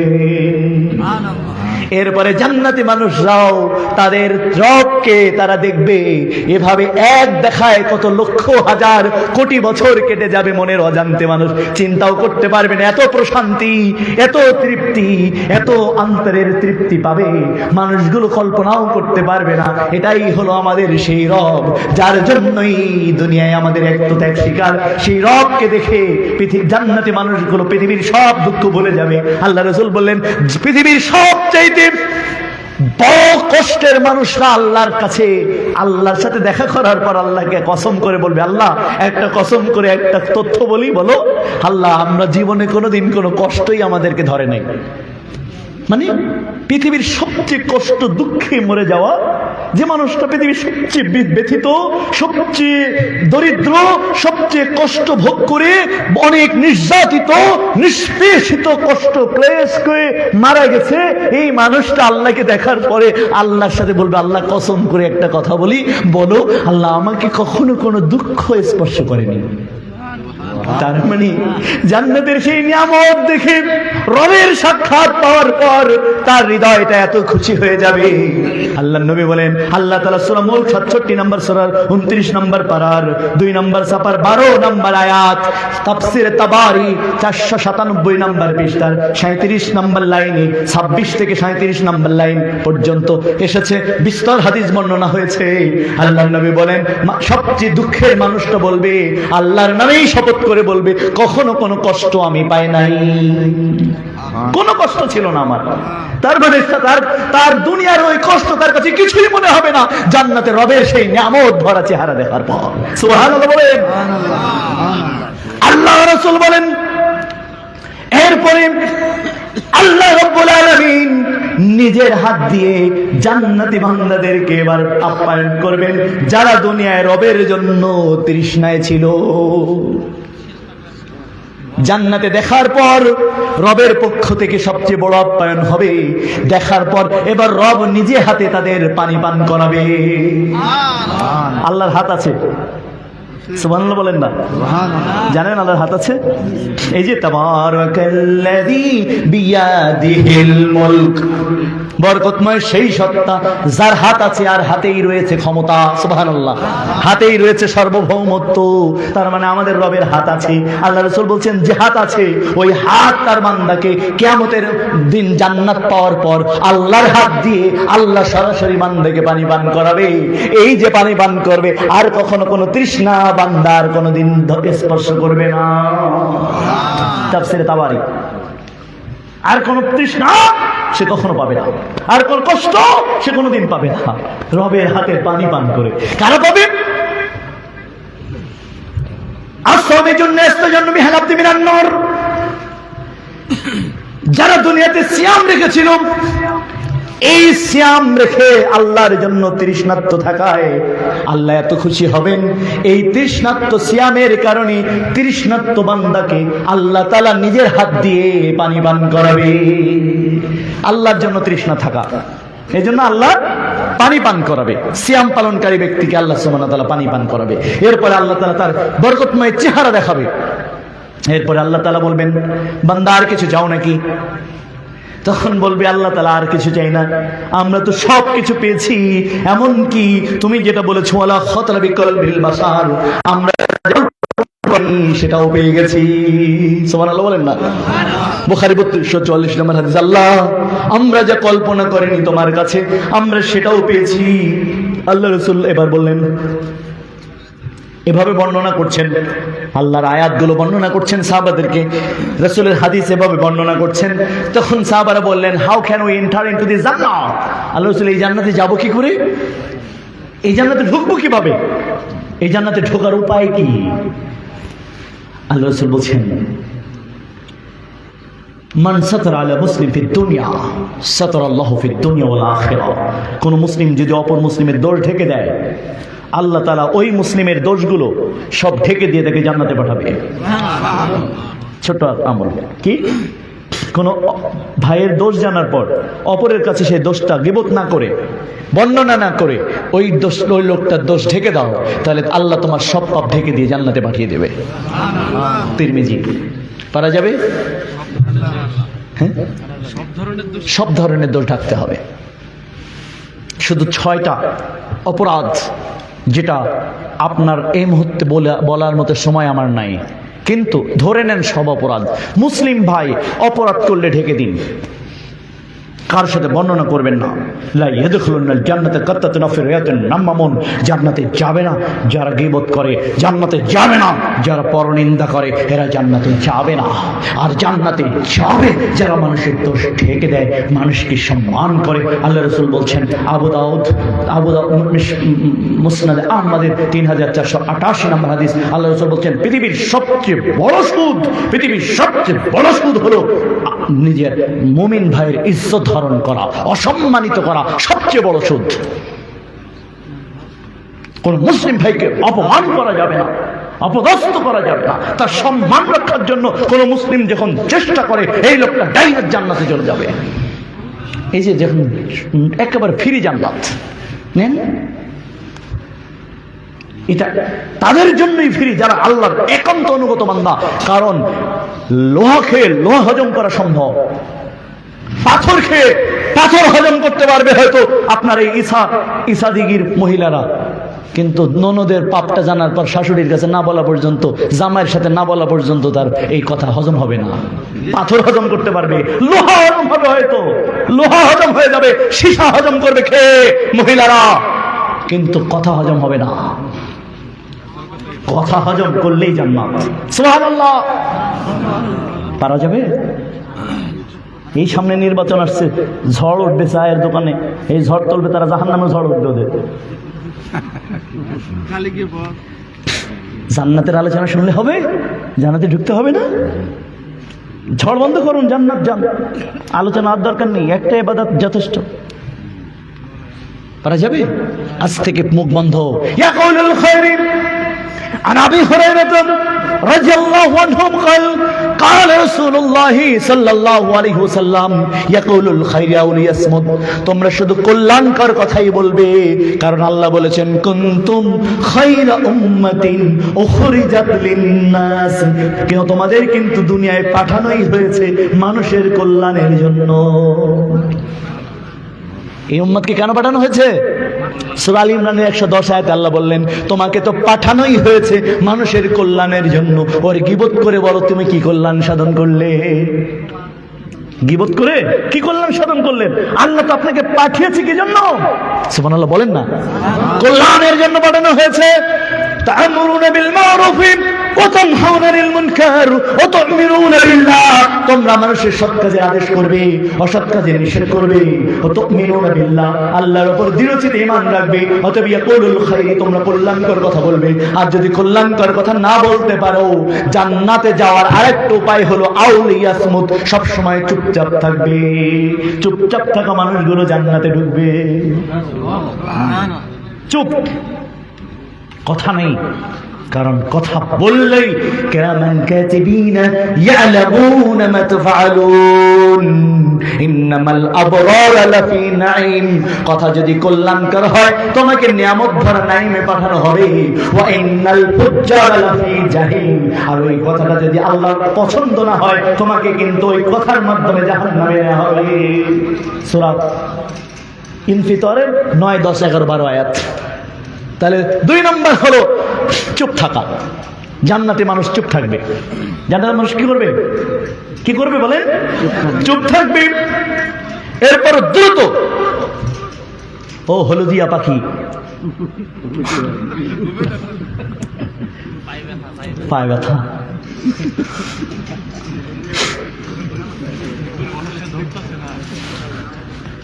আচ্ছা তাহলে আমরা খুব দ্রুতর দিকে যাচ্ছি, যেহেতু পায়ে ব্যথাওয়ালা লোকদের ব্যথা শুরু হয়ে গেছে।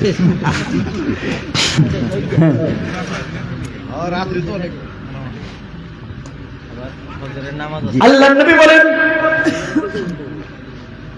খুব দ্রুত জান্নাতি বিবরণ শেষ করে দিচ্ছি যাতে ব্যথা না লাগে। কেমন? আল্লাহ রাসূল বলেন ইয়াকুলুল খায়রি আতাবাল কালামা, অতঃপর